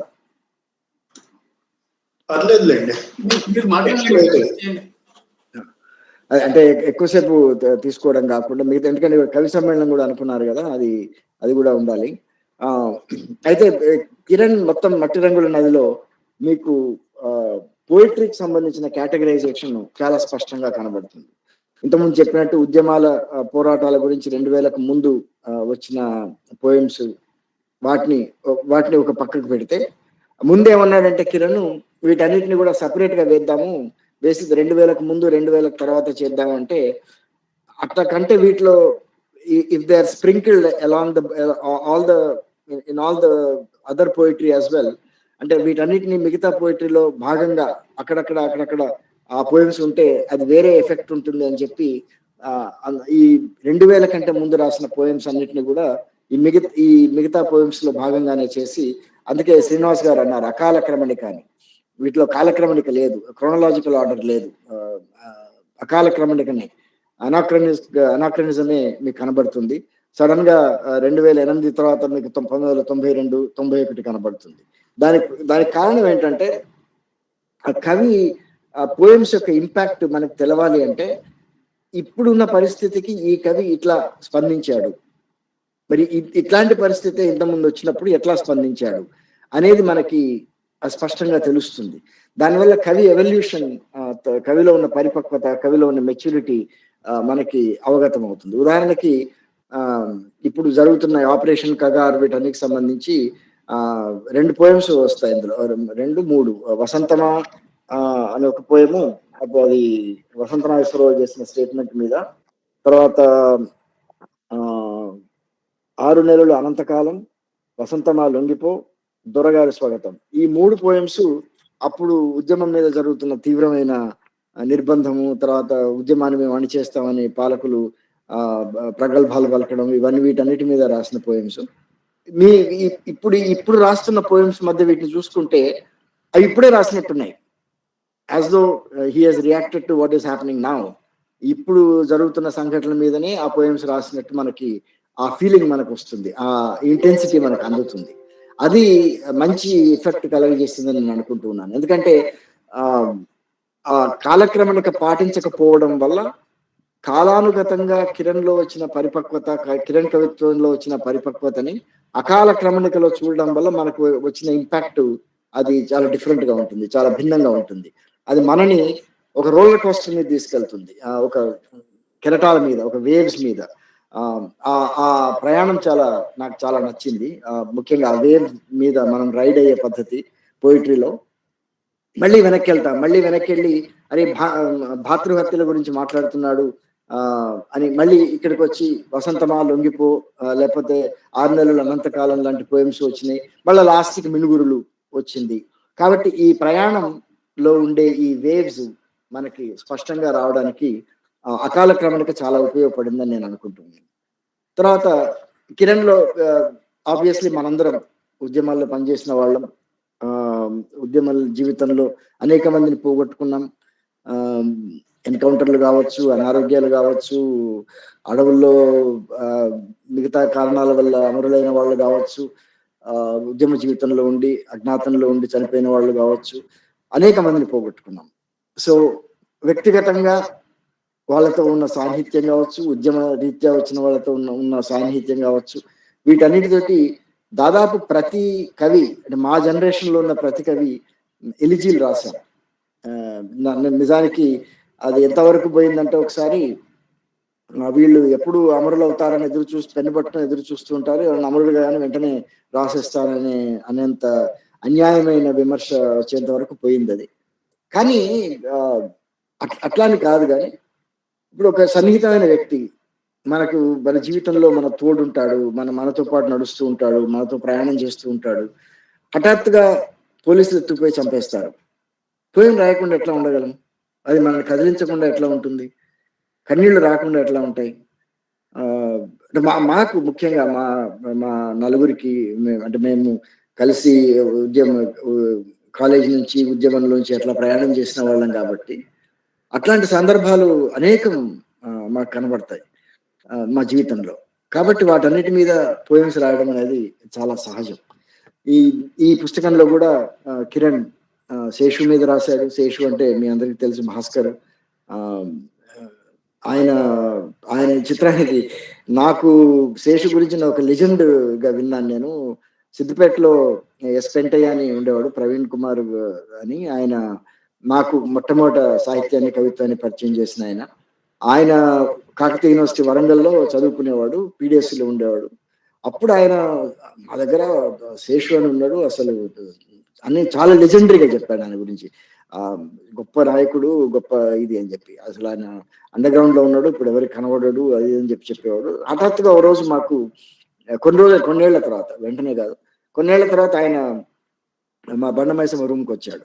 వచ్చి ఈయన ఫలానాన్ని పరిచయం చేయగానే నాకు అసలు బాగా దాన్ని ఏమంటారు, బాగా ఉద్వేగానికి ఫీల్ అయ్యాను. ఓ ఈయన నేనా శేషు అంటే, ఒకప్పుడు పెంటయ్య చెప్పిన శేషు ఈయనేనా, ఒకప్పుడు కాకతీయ యూనివర్సిటీలో వరంగల్లో ఉద్యమాలు నడిపిన అతను ఈయననేనా అని చెప్పి. తర్వాత కూడా చాలా ఇన్స్పైరింగ్ గా ఉండేవాడు. అతని మీద చాలా మంచి పోయము, తర్వాత మల్లారెడ్డి అన్న మీద మంచి పోయము, ఇంకా చాలా మంచి పోయమ్స్ తను కోల్పోయిన వాళ్ళ మీద. వ్యక్తిగతంగా కూడా వాళ్ళ అమ్మగారి మీద రాసిన పోయము చాలా గొప్ప పోయం, విస్మృతి అని. జ్ఞాపకాలు పోగొట్టుకోవడం ఎంత కష్టం. మనం బ్రతికేదే మన జ్ఞాపకాల మీద, మనం బ్రతికేదే మన నాస్టాల్జియా మీద. ఇప్పుడు మొన్న ఎవరో మామూలుగా ఎవరైనా చనిపోతే ఆత్మలు, లేకపోతే వాళ్ళకేంటి అన్ని రకాల కర్మలు చేయడం, ఇవన్నీ చేయడం, అవన్నీ ఆత్మ సంతృప్తి కోసమో లేకపోతే వాళ్ళని ఇది చేయడానికి కోసం అంటారు కదా. నా ఉద్దేశంలో వాళ్ళని వాళ్ళ జ్ఞాపకాలను గుర్తు తెచ్చుకోవడం, అది సెలబ్రేషన్. వాళ్ళ లైఫ్ ని ఏదో రకంగా సెలబ్రేట్ చేసుకోవడం, వాళ్ళ లైఫ్ లో సాధించిన విజయాల్ని సెలబ్రేట్ చేసుకుంటూ, వాళ్ళ జ్ఞాపకాలను గుర్తు తెచ్చుకుంటూ, వాళ్ళు లేనితనాన్ని మనం గుర్తు తెచ్చుకొని ఉద్వేగపడడం. ఇది కదా ఒక మనిషికి మనం ఇచ్చే నివాళి, మనం ఇచ్చే సరైన, దాన్ని ఏమంటారు, సరైన నివాళి, సరైన ప్రేమ, సరైన గౌరవం. అయితే వాళ్ళ అమ్మగారికి డెమెన్షియా వచ్చింది. జ్ఞాపకాలు పోవడం, జ్ఞాపకాలు క్రమక్రమంగా మాయమవడం. అది ఎంత దుర్భరమైన పరిస్థితితో అనుభవిస్తే కానీ తెలియదు. డెమెన్షియా నుంచి అల్జైమర్స్కి వెళ్ళిపోతుంది.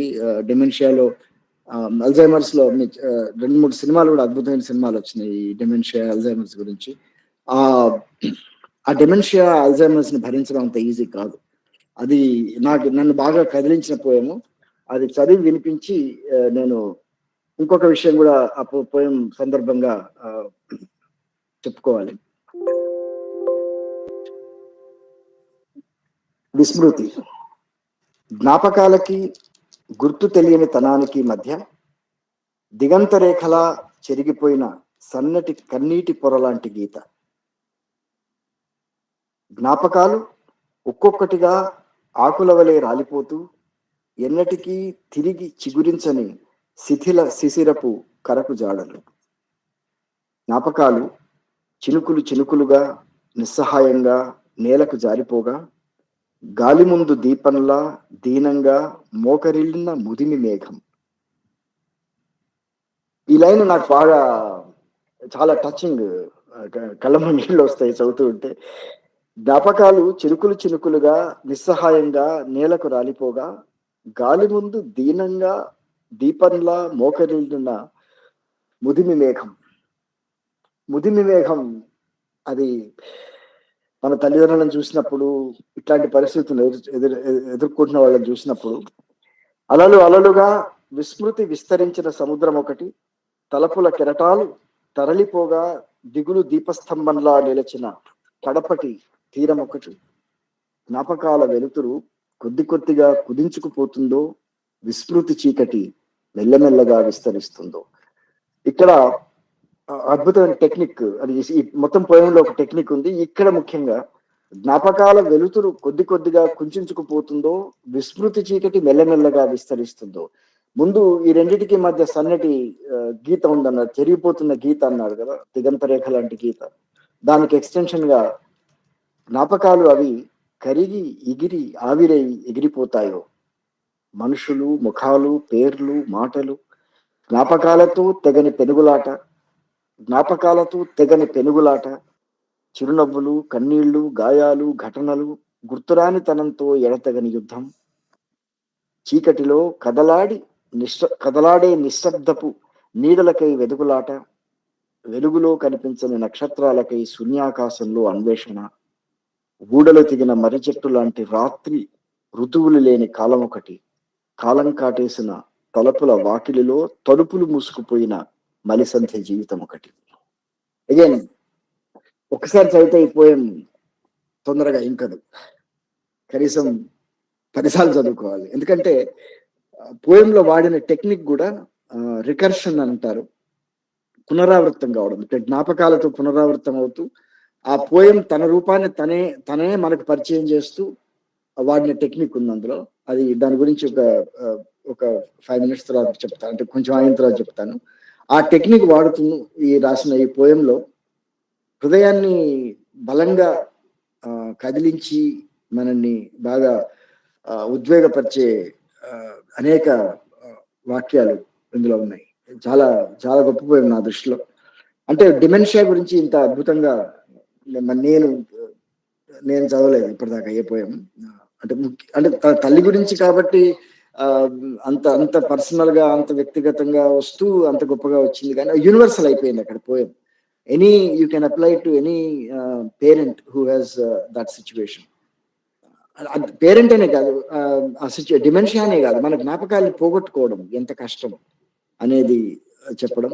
అది వ్యక్తిగతంగా ఆయన తీసుకొచ్చిన, అది విశ్వజనీయమై ఒక తాత్వికతను సంపాదించుకుంది. అట్లా ఇంకా ఇట్లాంటి తాత్వికతలు, ఇట్లాంటి విశ్వజనీయ తాత్వికత ఉన్న పోయమ్స్ ఈ పుస్తకంలో చాలా ఉన్నాయి. ఇది తాను కోల్పోయిన వాళ్ళ గురించి రాసింది. అట్లాగే రామచంద్రన్, కామ్రేడ్ కె రామచంద్రన్ గురించి కూడా మంచి పోయం రాశాడు, ఉద్యమ సంబంధించి. ఇక రెండో పాయ ఉద్యమ వైఫల్యాలు, తాను పనిచేసిన ఉద్యమం, దానిలో సంబంధించిన వైఫల్యాలు, వాటి గురించి రాయడం. ఇక్కడ చాలా స్పష్టంగానే కిరణ్, నేను ఇంతకుముందు అన్నానే, ఐకనోక్లాస్ట్ దృక్పథాన్ని తీసుకున్నాడు, ప్రశ్నించాడు, స్టేటస్ కోని ప్రశ్నించాడు. అసలు ఇట్లా ఉండడం ఏంటి, ఎందుకు ఉండాలి అని చెప్పడం, అది చాలా ముఖ్యం. ఎందుకంటే ఈ పరిస్థితి రేపు మారుతుంది, రేపు సూర్యుడు ఉదయిస్తాడు, రేపు ప్రపంచం అంతా మారిపోతుంది, బాగైపోతుంది అని ఒక ఫాల్స్ హోప్స్ ఇవ్వాల్సిన అవసరం లేదు, ఒక శుష్క నినాదం ఇవ్వాల్సిన అవసరం లేదు. ఇవాళ మేము వేలుగా మరణించిన రేపు మళ్ళీ వేలుగా, ఒక వీరుడు మరణిస్తే కొలది ప్రభవింతురు, అది చెప్పుకోవడానికి, ఉత్సాహం ఇవ్వడానికి బాగుంటుంది. కానీ what is the reality, where are we? Ground రియాలిటీని మనం మర్చిపోకూడదు కదా. ఎందుకు ఈ పరిస్థితులు ఎదుర్కొంటున్నాము అనే స్టేటస్ కొని మనం క్వశ్చన్ చేయకపోతే, ఆ పోయం చదివిన వాళ్ళకి ఆ అన్కంఫర్టబుల్ ఫీలింగ్ తీసుకురాకపోతే ఆ పోయంకి అర్థం ఉండదు, ఆ పోయంకి దాని యొక్క పర్పస్ నెరవేరదు. కాబట్టి ఆ స్టేటస్ కోని ప్రశ్నించడం అనేది చాలా ముఖ్యం అని నేను అనుకుంటున్నాను. అది ఇందులో అనేక పోయమ్స్ లో ఉద్యమ వైఫల్యాల గురించి రాసిన వాటిలో చాలా స్పష్టంగా రాశాడు. ముఖ్యంగా నేను ఇంతకుముందు కూడా చాలాసార్లు దాన్ని ప్రస్తావించాను. బాబన్న అని ఒక కామ్రేడ్ ఈ భ్రాతృహననాలు, ఈ పార్టీల మధ్య భ్రాతృహననాలు జరుగుతున్న సందర్భంలో అతన్ని చాలా క్రూరంగా చంపారు. That is the biggest blow Kiran can give poetically to what has happened in the movements. ఇప్పుడు నేను 1994 వరకు, దాదాపు 93 వరకు మెదక్ జిల్లాలో జరిగిన అనేక హత్యలకు నేను ప్రత్యక్ష పరోక్ష సాక్షిని. ఒకరినొకరు క్రూరంగా, అసలు వీళ్ళు ఉద్యమకారులేనా, వీళ్ళు ఇట్లా చంపుకోగలరా అనే పద్ధతుల్లో ఒకడేమో శిరస్సు నరికి చెట్లకు వెళ్ళాడేయడం, ఇంకొకడేమో ఇంకా క్రూరంగా చిత్రహింసలు పెట్టి చంపడం. ఇవన్నీ చూసి చాలా కదిలిపోయాం. అంటే అప్పుడేంటంటే పార్టిజాన్ అవుట్లుక్ ఉండేది. మేము ఫలానా పార్టీ కాబట్టి అవతల పార్టీ వాళ్ళు చేసేది అంతా తప్పు అనే దృక్పథం ఉండేది. కానీ ఇప్పుడు ఒక 30 ఏళ్ళు వెనక్కి తిరిగి చూసుకుంటే అసలు ఏం చేశాం మనం, ఏం జరిగింది, అట్లా జరగడం ఎందుకు జరిగింది అనే ప్రశ్నలు, స్టేటస్ కోని మనం దాన్ని మనం చేయకపోతే, దాన్ని ప్రశ్నించకపోతే అది ఎంత నెగటివ్ ఇంపాక్ట్, ఎంత అంటే ఇవాళ మనం ఇట్లా ఉండడానికి అనేక రూట్స్ వాటిల్లో ఉన్నాయి. బాలగోపాల్ సార్ అంటాడు అనుకుంటా ఒక చోట, ఆయన నిజానికి ఆయన వ్యాసంలో చాలా వివరంగా, చాలా విపులంగా రాశాడు నక్సలైట్ ఉద్యమం సంబంధించి వెలుగునీళ్ల గురించి. కానీ ఆయన ఒక మాట ఏమంటాడంటే, ఒక సమసమాజాన్ని లేకపోతే రాజ్యాధికారాన్ని, సమసమాజం కూడా రాజ్యాధికారాన్ని సంపాదించడానికి ఆయుధంగా పోరాటం చేసేవాళ్ళు ఆమె రాజ్యం అయితే ఎట్లా ప్రవర్తిస్తారు అనేది బీజప్రాయంగా ఇట్లాంటి హత్యల్లో కనబడుతుంది అని అంటాడు. నిజమే. ఎందుకంటే ఒక వెలుగు వెలిగినప్పుడు మనం ఎట్లా ఉన్నాం, ఇప్పుడు ఎట్లా ఉన్నాం. Again, I don't want to go into those discussions or those debates, but at the end of the day, మనం ఎవరిని కోల్పోయాం, ఎందుకు కోల్పోయాం అనే ప్రశ్న మన ప్రతిసారి ముళ్ళులాగా మనల్ని కుచ్చుకోవాల్సిందే. కుచ్చుకోకపోతే లాభం లేదు. రేపు నిజానికి మనం అనుకున్న సమాజమే వస్తే మరి వీళ్ళ ప్లేస్ ఏంటి, వీళ్ళు ఎక్కడ లొకేట్ చేస్తాం వీళ్ళని అనే ప్రశ్న కూడా ఆ పోయంలో వేశాడు. అది చాలా చాలా సింబాలిక్ పోయము, చాలా రిప్రజెంటేటివ్ పోయం. ఇకపోతే మూడో పద్ధతి పోయమ్స్ ఈ ఫిలసాఫికల్, తాత్వికతను ప్రతిబింబించే కవిత్వాలు. ఇంతకుముందు నేను సముద్రం అనే పోయం చెప్పాను. అది చాలా మంచి పోయం, చిన్న పోయము, బట్ చాలా చాలా బలంగా ఒక ఫిలసాఫికల్ అవుట్లుక్ ని చెప్పిన పోయము. అదొకటి చదివినిపిస్తాను. తర్వాత కవిత్వ రహస్యం మీద రాసిన పోయం కూడా నాకు చాలా నచ్చిన ఫ్లాగ్షిప్ పోయము సముద్రం. చాలా ఇక్కడ చూడండి, ఫామ్ లో వచ్చిన తేడా చూడండి. ఇంతకుముందు విస్మృతికి దీనికి మధ్య ఆ ఫామ్ లో వచ్చిన తేడా కూడా మీరు గమనిస్తారు. సముద్రం, చదువు నేర్పుదామని సముద్రం ముందు అక్షరాలు రాసి బెత్తం పుచ్చుకు నిలబడ్డాడు టీచర్. చదువు నేర్పుదామని సముద్రం ముందు అక్షరాలు రాసి బెత్తం పుచ్చుకు నిలబడ్డాడు. వట్టి అల్లరి పిల్లాడిలా పుట్టుని చెరిపేసి వెళ్ళిపోయింది. వెనకాల గొర్రె పిల్లలా వస్తుంది కదా అని అడుగుజాడల్ని వదిలి ముందుకు వెళ్ళిపోయాడు. సముద్రం పెంకి పిల్లలు వస్తుంది, తనే కాదు ఇంకెవ్వరూ రాకుండా అలా వచ్చి అంతా తుడిచేసి వెళ్ళిపోయింది. రాజకీయాలు వద్దు అని ఉపన్యాసం సిద్ధం చేసుకుని సముద్రం ఒడ్డున నిలబడ్డాడు.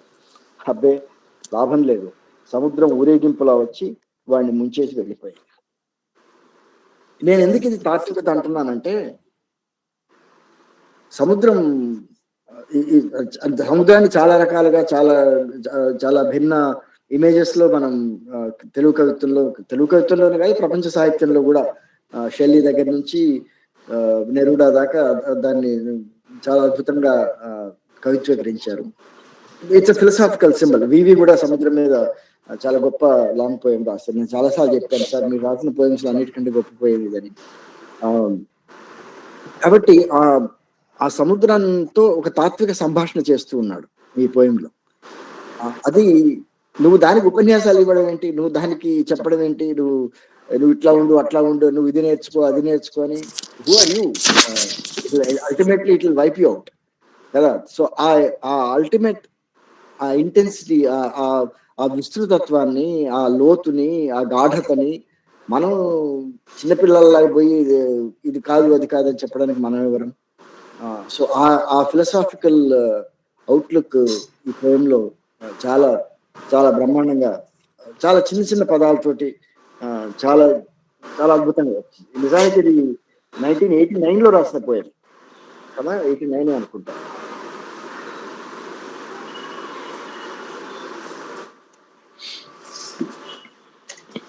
యా 89 జూలై 89లో రాసిన పోయింది. అప్పుడు హీ హ్యాడ్ దిస్.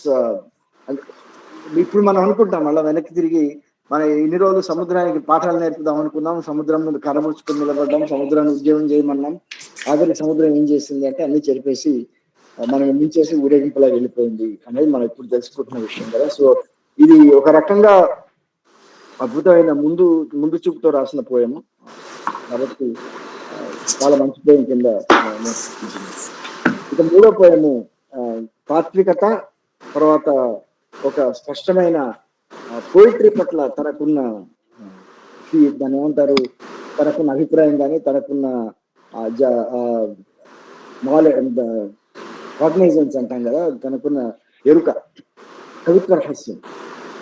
కవిత్వ రహస్యాన్ని ఇప్పటిదాకా ఏ కవి పట్టుకోలేదు, అది సాధ్యం కాదు. పట్టుకుంటే ఆ కవి కవి కాకుండా పోతాడు.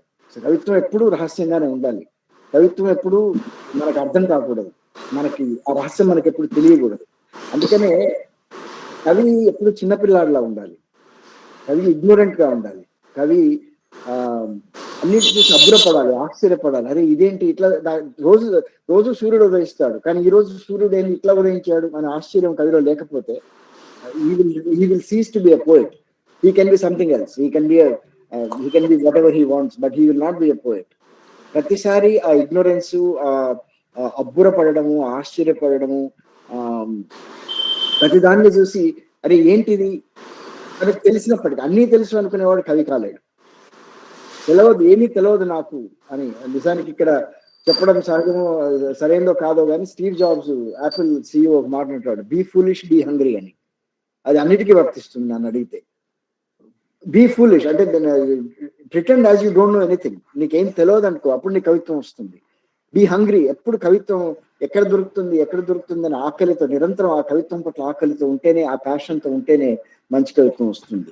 సో ఈయన సుధాకరన్ తెలుసుకోవడానికి ప్రయత్నించి తెలియకుండా పోయిన కవిత్వ రహస్యం ఇది. నక్షత్రాల్ని కబలించిన రాబందు ఆకాశం రెక్కల కింద ఏకాకి నిట్టూర్పు. నక్షత్రాలని కబలించిన రాబందు ఆకాశం రెక్కల కింద ఏకాకి నిట్టూర్పు. కన్నీళ్ల కొలిమిలో రగిలే ఒంటరి క్షణాలు. ఒంటరి క్షణాల గొంతుపై వేలాడే కత్తి కాలం. కాలం నాలుగు గోడల మధ్య బందీ అయిన శాశ్వత శిశిరం. శిశిరమై పరుచుకున్న సూర్యోదయం జాడలేని సుదీర్ఘ నీరవ నిశీధి. నిశీధి మానని గాయమై సలిపే నిరాశ. ఈ మొత్తం పారాలో చివరి పదంతో నెక్స్ట్ వాక్యం మొదలవుతుంది. సో దాంతో మీకు ఒక రకమైన పునరావృతం క్రియేట్ చేస్తున్నాడు పోయిట్, ఒక రకమైన రికర్షన్ క్రియేట్ చేస్తున్నాడు. నిరాశ చీకట్లలో కొడిగట్టని కొన ఊపిరి దీపం, విస్తరించే ఎడారులలో ఇంకిపోని లోలోపని సముద్రం. ఇవన్నీ కవిత్వం గురించి తను అనుకుంటున్న విషయాలు, తనకు తెలుసు అనుకుంటున్న కవిత్వ రహస్యాలు. నిరాశ చీకట్లలో కొడిగట్టని కొన ఊపిరి దీపం, విస్తరించే ఎడారులలో ఇంకిపోని లోలోపలి సముద్రం, ముళ్ళ కంచెల మధ్య మొలకెత్తే ఇంద్రధనుస్సు, చిత్రహింసల సంకెళ్లలో శ్వాసించే జీవరవళి, చిట్ట చివరి బందిఖానా శిథిలాలపై కువకువలాడే స్వేచ్ఛా విహంగం, అవనతం కాని మానవతా పతాకం. ఒక్క చివరి వాక్యం తీసేయండి, మిగతాదంతా కూడా అన్డిటర్మినిస్టిక్. అది అనుభవిస్తేనే కానీ తెలియదు మనకు. చివరి వాక్యం ఒక స్టేట్మెంట్ అనుకోండి, అండ్ ఇట్ ఈస్ నెసెసరీ. కానీ అది కాకుండా మిగతా వాక్యాలన్నీ కూడా మీకు కాలం నాలుగు గోడల మధ్య బందీ అయిన శాశ్వత Shishiram. You have to think, అది ఏంటిది, ఇట్లాంటిది ఉంటుందా అంటే ఒక అబ్స్ట్రాక్ట్ విషయాన్ని కాంక్రీట్ గా చెప్పే ప్రయత్నం, ఒక అబ్స్ట్రాక్ట్ లేకపోతే ఒక కాంక్రీట్ విషయాన్ని అబ్స్ట్రాక్ట్ చేసి మనకు అందించే ప్రయత్నం. ఈ కాంక్రీట్నెస్ కి అబ్స్ట్రాక్ట్ కి మధ్య ఈ పోయం చాలా స్వే అవుతుంది, రికర్సివ్ గా స్వే అవుతుంది, అంటే పునరావృతంగా స్వే అవుతుంది. అందుకని ఇది చాలా మంచి పోయం అయింది. నిరాశ చీకట్లలో కొడిగట్టని కొన ఊపిరి దీపం, ఇది మనకు అర్థమైంది అనుకున్న టైంలోనే విస్తరించే ఎడారులలో ఇంకిపోని లోలోపలి సముద్రం. ఇంకిపోని సముద్రం అంటే అది వేరే ఉండేది, లోలోపలి సముద్రం అనడంలో he's bringing you that abstract concept of poetry. So poetry ఎప్పుడు కూడా అబ్స్ట్రాక్ట్ గా కాంక్రీట్ గా ఉండకూడదని నేను అనట్లేదు. Again don't take me wrong, I'm not trying to preach to the choir here, but concrete విషయాల్ని అబ్స్ట్రాక్ట్ గా చేయడం, అబ్స్ట్రాక్ట్ విషయాన్ని కాంక్రీట్ గా చేయడంలో ఒక ఫిలసాఫికల్ జర్నీ ఉంటుంది, ఆ తాత్విక ప్రయాణం ఉంటుంది. ఆ ప్రయాణాన్ని సాధించడం కవికి చాలా ముఖ్యం. అది ఈ పోయంలో చేశాడు. ముళ్ళ కంచెల మధ్య మొలకెత్తే ఇంద్రధనుస్సు. ముళ్ళ కంచెలు కనబడతాయి, దాటి ఇంద్రధనుస్సు ఎందుకు మొలకెత్తాలి, పూలు ఎందుకు మొలకెత్తకూడదు, లేక పూల మొక్కలు ఎందుకు మొలకెత్తకూడదు? ఇక్కడ ఒక కాంక్రీట్ విషయాన్ని అబ్స్ట్రాక్ట్ చేసి ఆ పూల మొక్కల్ని, ఆ పూలని ఇంద్రధనుస్సుగా మార్చి మీకు అబ్స్ట్రాక్ట్ ఇమేజ్ గా అందించాడు. చిత్రహింసల సంఖ్యలలో శ్వాసించే జీవరవళి. చిత్రహింసలు పెడితే మనం మామూలుగా శ్వాసించడానికే కష్టపడతాం, ఇక్కడ జీవరవళి అంటున్నాడు, అంటే జీవన గానం పాడడం. ఆ abstract concept of life, abstract concept of hope and ఆశ బ్రతుకుతుంది అనడం, అది కవిత్వానికి రహస్యం అని లాస్ట్ కి ఒక స్టేట్మెంట్ చేశాడు, అవనతం కాని మానవతా పతాకం అని. ఆ స్టేట్మెంట్ అవసరం, ఎందుకంటే మళ్ళా కవిత్వ రహస్యం ఇంకేంటో అనుకునే ప్రమాదం కూడా ఉంది. కాబట్టి unit certain statements at some places to make it more even concrete. But whole poem లో 3 విషయాలు ఉన్నాయి. ఒకటి, కాంక్రీట్ ని అబ్స్ట్రాక్ట్ చేసి మళ్ళీ అబ్స్ట్రాక్ట్ ని కాంక్రీట్ గా మనకు అందించే ప్రయత్నం. రెండోది, పునరావృతం చేయడం, అంటే వాక్యాలు పదాలు ఒకదానికొకటి అనుసంధానం అవుతూ రిపీట్ అవుతూ మనకి ఆ ఇమేజ్ ని అందించడం. మూడోది, కవిత్వానికి రహస్యం అవనతం కాని మానవతా పతాకమే కాదు, ముళ్ళ కంచెల్లో మనకు అబ్స్ట్రాక్ట్ గా వికసించే ఇంద్రధనుస్సు కూడా దాన్ని పట్టుకోవడం అంత ఈజీ కాదు అని చెప్పడం కూడా ఈ పోయంలో మనకు కనబడుతుంది. సో ఇట్లా మనకి philosophical, I think I'm going way over time. I just try to తొందరగా ముగించే ప్రయత్నం చేస్తాను. సారీ లింగన్న, నేను మీ స్పేస్ లోకి మరీ ఎంటర్ అయినట్టున్నాను. బట్ జస్ట్ ఒక 3-4 పాయింట్స్ చెప్పేసి ముగిస్తాను. ఓకేనా? Is it okay or you want me to stop?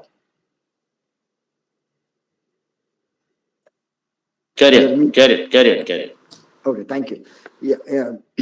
అంటే నేను సవన్ కూడా మరి విసిగించదలుచుకోలేదు. ఎవరికి విసుగుదాలనిపించినా చెప్పండి, I will stop right away. ఎందుకంటే నాకు ఎవరు కనబడట్లేదు స్క్రీన్ లో. సో మనం ఈ తాత్వికత గురించి అట్లా పోయమ్స్ ఈ దీంట్లో ఉన్నాయి. ఉదాహరణకి నది, దాంట్లో మన పుస్తకావిష్కరణ సభలో ఈ పోయం ని ఒక రూపకంగా చిత్రించారు మన కాలం గుండె చప్పుడు టీము.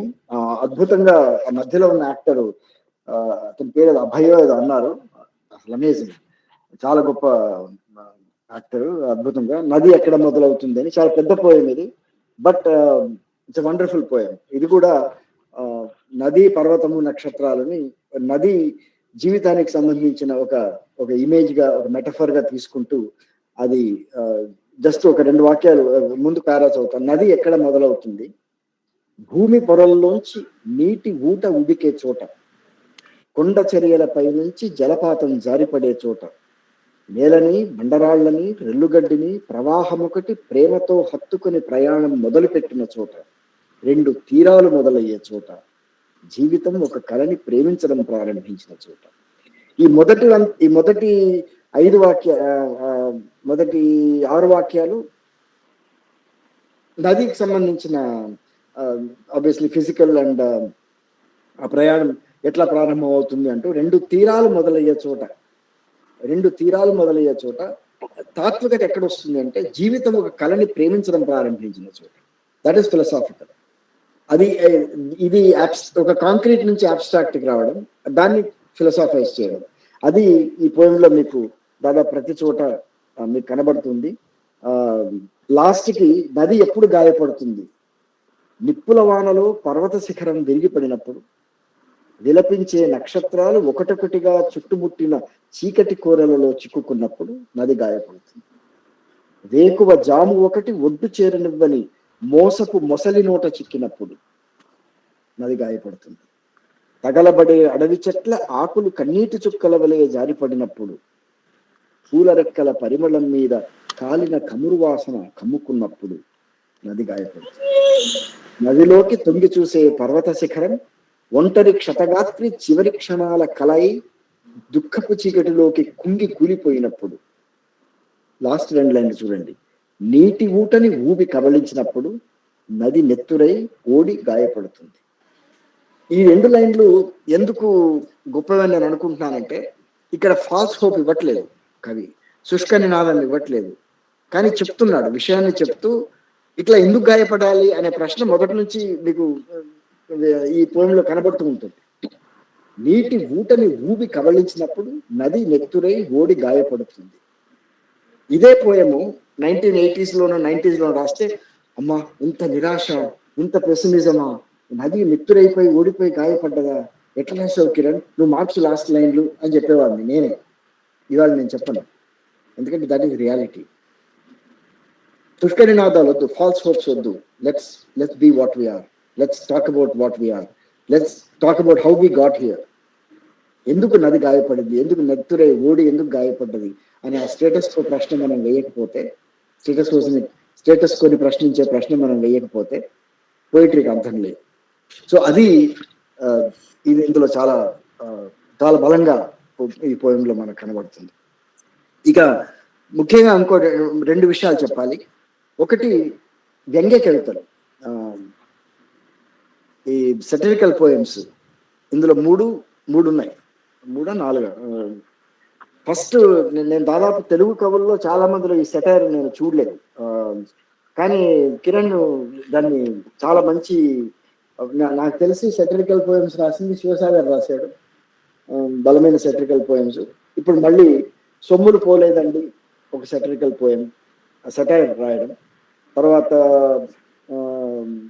మన ఈ సత్యం మహేంద్ర టెక్ సత్యం, అతను అరెస్ట్ అయినప్పుడు రాసిన పోయం, అది చాలా చాలా బాగుంది సెటైర్. ఇట్లా 2-3 పోయమ్స్ ఇందులో సెటైర్ పోయమ్స్, వ్యంగ్య బాణాలు, ప్రస్తుతం ఉన్న సామాజిక పరిస్థితి మీద వ్యంగ్యంగా రాయడం అనేది చాలా బలంగా ప్రాక్టీస్ అంటే అతనికి సహజంగా కూడా వచ్చినట్టుంది ఆ థాట్ ప్రాసెస్. కానీ అది కవిత్వం చేయడం అనేది చాలా నాకు నచ్చిన విషయం. ఇట్స్ నాట్ ఈజీ టు, నిన్ననే ఎవరితో మాట్లాడుతూ అన్నాను, ఈ కామెడీ సినిమాలు తీయాలి అంటే ఈ మధ్య పంచి డైలాగులు రాసి 2-3 చెత్త జోకులు వేసి 2-3 కామెడీ సీన్స్ రాసుకుంటే కామెడీ సినిమా అనే ఇది వచ్చింది. నిజమైన కామెడీ నిన్ను ఏడిపియాలి. మీ అందరికీ తెలుసు, నిజమైన కామెడీ, మనని ఏడిపించిన కామెడీ సినిమాలు ఎవరు తీశారు? Charlie Chaplin. అంతకంటే అద్భుతమైన ఉండదు. ఇంకొకటి ఏంటంటే, అద్భుతంగా తెర మీద కామిక్ యాక్టింగ్ పవర్స్ చూపించేవాడు చాలా షార్ప్ అయి ఉండాలి, చాలా గొప్ప నటుడై ఉండాలి. కామిక్ టైమింగ్ రావాలి అంటే అదంత ఈజీ కాదు. సో నిజమైన వ్యంగ్యం రాయాలి అంటే చాలా కష్టం, అది అంత ఈజీ కాదు. చాలా ఎమోషనల్గా రాయొచ్చు, చాలా తాత్వికంగా రాయొచ్చు, ఇంకే రకంగా రాయొచ్చు. కానీ వ్యంగ్యాన్ని కవిత్వంలో రాయడం అనేది అంత ఈజీ కాదు. అది కిరణ్ ఇందులో ఇంకా ప్రాక్టీస్ ఇంకా రాయాలని నేను కోరుకుంటూ ఉన్నాను. Because those are really very impactful, చాలా బలంగా మనకి అందుకుంటాయి మనని ఇంపాక్ట్. ఎందుకంటే చదవగానే మనకి ఒకవైపు నవ్వు వస్తుంది, ఇంకోవైపు అంటే మిక్స్డ్ ఫీలింగ్స్ వస్తాయి అన్నమాట. ఒకవైపు నవ్వు వస్తుంది, కోపం వస్తుంది, తర్వాత విషయం ఎట్లా అవగాహన పెరుగుతుంది కూడా. So I think those are very very important. And ఆ వ్యంగ్య కవిత్వం రాయడం చాలా మంచి విషయం అని నేను అనుకుంటూ ఉన్నాను. ఇక ఇంతకుముందు నేను అన్నాను పునరావృత్తము ఫామ్లో ఆయన సాధించింది అనేది. ఇక్కడ ప్రకాష్ ఉన్నాడు, కంప్యూటర్ సైంటిస్ట్. ఆయన ముందు నేను కుప్పిగంతులు వేయకూడదు, కానీ గోడెల్ ఎషరన్ బాక్ అని డగ్లస్ హాఫ్స్టాడర్ ఒక పుస్తకం రాశాడు. గోడెల్ అనేవాడు మ్యాథమెటికల్ సైంటిస్ట్, ఎషర్ అనేవాడు డచ్ ఆర్టిస్ట్, బాక్ అనేవాడు సంగీతకారుడు. ఈ ముగ్గురికి సంబంధించి ఒక కామన్ ఫ్యాక్టర్ ఒకటి ఉంది. అదేంటంటే రికర్షన్ అని రాస్తాడు హాఫ్స్టాడర్. అది కంప్యూటర్ సైన్స్ కి పునాది గ్రంథం లాంటిది. అది చాలా రోజుల కిందనే వచ్చింది. అది ఆల్మోస్ట్ దాన్ని బేస్ చేసుకుని ఇవాళ ఆర్టిఫిషియల్ ఇంటెలిజెన్స్ ఇవన్నీ కూడా ముందుకు వచ్చాయి. నిజంగా ఇవాళ మనం మాట్లాడుకుంటున్న చాట్ జీపీటీ, జెమినై ఇట్లాంటివన్నీ ఏవైతే వచ్చాయో అవన్నీ కూడా attention is all you need అనే కాన్సెప్ట్ మీద డెవలప్ అయ్యాయి. వీటన్నిటికీ మూలాలు ఈ హాఫ్స్టాడర్ ప్రతిపాదించిన సూత్రాల్లో ఉన్నాయి. ఇదంతా ఎందుకు చెప్తున్నానంటే, కవిత్వంలో కూడా ఆ రికర్షన్ ని సాధించడం అంత తేలిక కాదు. అది కిరణ్ కాన్షియస్ గా చేశాడని నేను అనుకోను, బహుశా చేసి ఉండొచ్చు కూడా. కానీ ఈ పోయంట్రీలో ఆ రికర్సివ్ నేచర్ కనబడుతుంది. అది నన్ను చాలా అబ్బురపరిచింది. ముఖ్యంగా ఇంతకుముందు చదివిన విస్మృతి కానీ, తర్వాత కవిత్వ రహస్యం కానీ, తర్వాత చెన్నైలో వర్షాలు పడ్డప్పుడు రాశాడు. ఆ పోయంలో కూడా రికర్సివ్ నేచర్ మనకు కనబడుతుంది. ఇక చివరిగా ఒక విషయం చెప్పి నేను ముగిస్తాను. క్షమించండి, చాలా ఎక్కువసేపు తీసుకున్నాను. చివరి విషయం ఏంటంటే, అది చివరి అని కాదు, ఇంకా చాలా చెప్పుకోవచ్చు కానీ, but we have limitations for time and space here.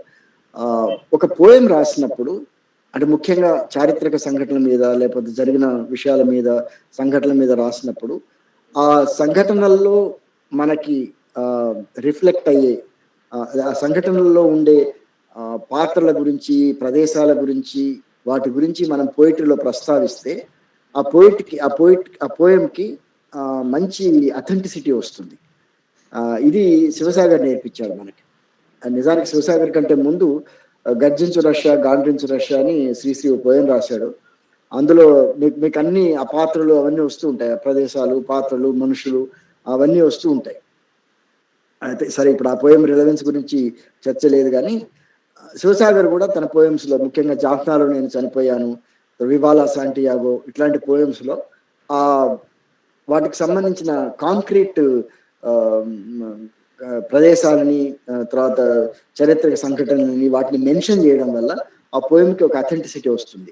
ఉదాహరణకి వివాలా శాంటియాగోలో ఒక లైన్ ఉంటుంది, ఏ విద్రోహం నీ మొదట జకార్తా జకార్తా అని రాసింది అని. అది నేను ఒక క్షణం ఆగిపోయాను దాని దగ్గర. ఏంటిది జకార్తా, ఏంటి, ఏమైంది అంటే, అప్పుడు జనరల్ సుహార్త్లో లక్షల వేల మందిని చంపడం, ఆ దుర్మార్గం అదంతా కూడా మళ్ళీ హిస్టరీ లాగా మన ముందు రిపీట్ అవుతుంది అన్నమాట. సో అంటే not only the poem brings you the intensity of the incident, it also brings you the authenticity and nativity of the incident, ఆ ప్లేసెస్ వాటిని మెన్షన్ చేయడం వల్ల. అది కిరణ్ జాఫ్నా మీదే ఇంకో పోయం, చాలా మంచి పోయం రాశాడు. ఆ పోయం ఎందుకు అట్లా రాశాడు అనడానికి, ఆయన అంతకుముందు దాని మీద వ్యాసం రాశాడు. వ్యాసం రాసి, వ్యాసంలో అనేక విషయాలు, ఆబ్వియస్లీ కిరణ్ వ్యాసాలు చాలా అద్భుతంగా, చాలా రీసెర్చ్ చేసి చాలా డీటెయిల్డ్ గా ఉంటాయి. ఆ డీటెయిల్డ్ వ్యాసంలో ఉన్న ఆ డీటెయిల్స్ అన్ని పోయంలో రావడం కష్టం, కానీ ఏ పేజీలో ఉందనేది కష్టం, కానీ ఆ వ్యాసం రాయడం అనేది ఆయనకు చాలా ఉపయోగపడింది. ఎందుకంటే ఆ అథెంటిసిటీ రావడం, ఆ ప్రదేశాలకు సంబంధించి. మామూలుగా జాఫ్నా గురించి, అయ్యో అక్కడ తమిళులు హింసించబడ్డారు, వేలాది మంది బాధపడి రాయొచ్చు, కానీ ఈ పోయంలో చాలా స్పష్టంగా. స్వామి అన్న, ఒక 2 minutes లో కంక్లూడ్ చేయండి. యాక్చువల్గా మనం 7 to 8:30 అనుకున్నాం మీటింగ్. లాస్ట్ పోయం సారీ, అందుకే నేను అడిగాను 2-3 సార్లు. లాస్ట్ పోయం చదివి కంక్లూడ్ చేస్తాను. సో కన్నీటి నెలవంక, ఈ జాఫ్నా మీద పోయం. పేలడానికి సిద్ధంగా ఉన్న మందు పాత్ర లాంటి రాత్రి, వెన్నెల మెడలో సైనైడ్ గొట్టంలా వేలాడే నెలవంక. కెరటాల, ఈ మందు పాత్ర, సైనైడ్, ఇవి ఎల్టీటీకి సంబంధించినవని మనకు చరిత్ర తెలుసుకుంటే తెలుస్తుంది. కెరటాల కవాతులో చుట్టుముట్టిన కడలి, గుళ్ళ కంచెలలో చిక్కి కందకాలలో కుంగిన భూమి, సింహాలు క్రూరంగా వేటాడే చెవుల పిల్లి కాలం, కడలి కాపాడుతుందా? అడుగు నిలవనీయక తరుముతున్న చోట అన్నీ వదిలేసిన కాందిసీకుల కడసారి కన్నీటి వీడ్కోలు కాలం, చీలిన భూమి అక్కును చేర్చుకుంటుందా? ఇది కూడా, ఈ టెక్నిక్ కూడా చాలా ఎక్కువ సార్లు వాడతాడు కిరణ్. ఒక సంఘటన చెప్పి దాని వెనక ప్రశ్న వేయడం. వైట్ ఫాస్ఫరస్ బాంబు దాడుల్లో దగ్ధమవుతున్న దేహం పగలు, శ్మశానంపై రెక్కలు చాచి ఎగిరే రాబందు సూర్యుడు, నిస్సహాయంగా విలపించే అలల మధ్య కరగని పాషాణ హృదయంలా భూమి, విక్ఫల ద్వీపంపైకి అలల విచ్చుకత్తు దూసి విలయనాట్యమాడే కడలి, బోనులో పులినోట చిక్కిన పసికూన భూమి కాపాడుతుందా? 4 యుద్ధాల మధ్య, శుష్కశాంతి చర్చల మధ్య బందీ అయిన కన్నీటి ద్వీపం కాలం, కడలి విడిపిస్తుందా? వంచకుల చెలిమిలో, విద్రోహం వెన్నుపోట్లలో, భ్రాతృ హననాలలో, శత్రు దాడులలో ఆత్మాహుతైన అంతిమ లక్ష్యం ఎలిఫెంట్ పాస్, పుదుక్కోడి ఇరుపు, కిలినోటి, ఆనందపురం, ఒకటొకటిగా చేజారే స్థావరాల నడుమ శత్రువు అబ్బురపరిచే అనామక అమరుల ధీరత్వం, దురహంకారం కిటాట్టహాస్యం చేసి విజయగర్వం ముందు ఒంటరి మేఘం ఓటమి కాలం, అంభిరాజెవడు, విద్రోహి విభీషణుడెవ్వడు, ముప్పేట దాడిలో గాయపడిన నెమలి కాలం, వన్ని నేలపై తిరిగి నాట్యం ఆడేటప్పుడు. దీని కింద ఒక సుదీర్ఘమైన నోట్ ఉంది. ఈ పోయం గురించి. సో ఈ పోయంలో వచ్చిన ఆ కాంక్రీట్ మెన్షన్స్, సంఘటనలకు సంబంధించి, ఎలిఫెంట్ పాస్, పుదుక్కోడి వచ్చి వాటికి సంబంధించిన మెన్షన్స్ మనకి ఆ పోయం యొక్క అథెంటిసిటీ పెంచుతాయి. సో అది ఒక మనకు శివసాగర్ కూడా నేర్పాడు మనకు ఆ టెక్నిక్. సో అది చాలా బలంగా ఈ పోయంలోను, ఇంకో 2-3 పోయమ్స్ లో కూడా కిరణ్ వాడుకున్నాడు. సరే ఇక్కడ ఆపేస్తాను. చాలా సమయం తీసుకున్నాను, మన్నించండి. బట్ కిరణ్ గురించి మాట్లాడడం అంటే I can go on and on and on for ever. But thank you again. నేను మాట్లాడింది ఇప్పటిదాకా ఓపికగా విన్నందుకు. ఇక ముందు మిగతా కార్యక్రమాన్ని మనం కొనసాగించుకోవచ్చు. ఈ అవకాశం నాకు ఇచ్చిన పద ప్రకంపనలు వర్డ్ వైబ్స్ గ్రూప్ కి, లింగన్నకు కృతజ్ఞతలు. ఓపికగా మీ అందరికీ కూడా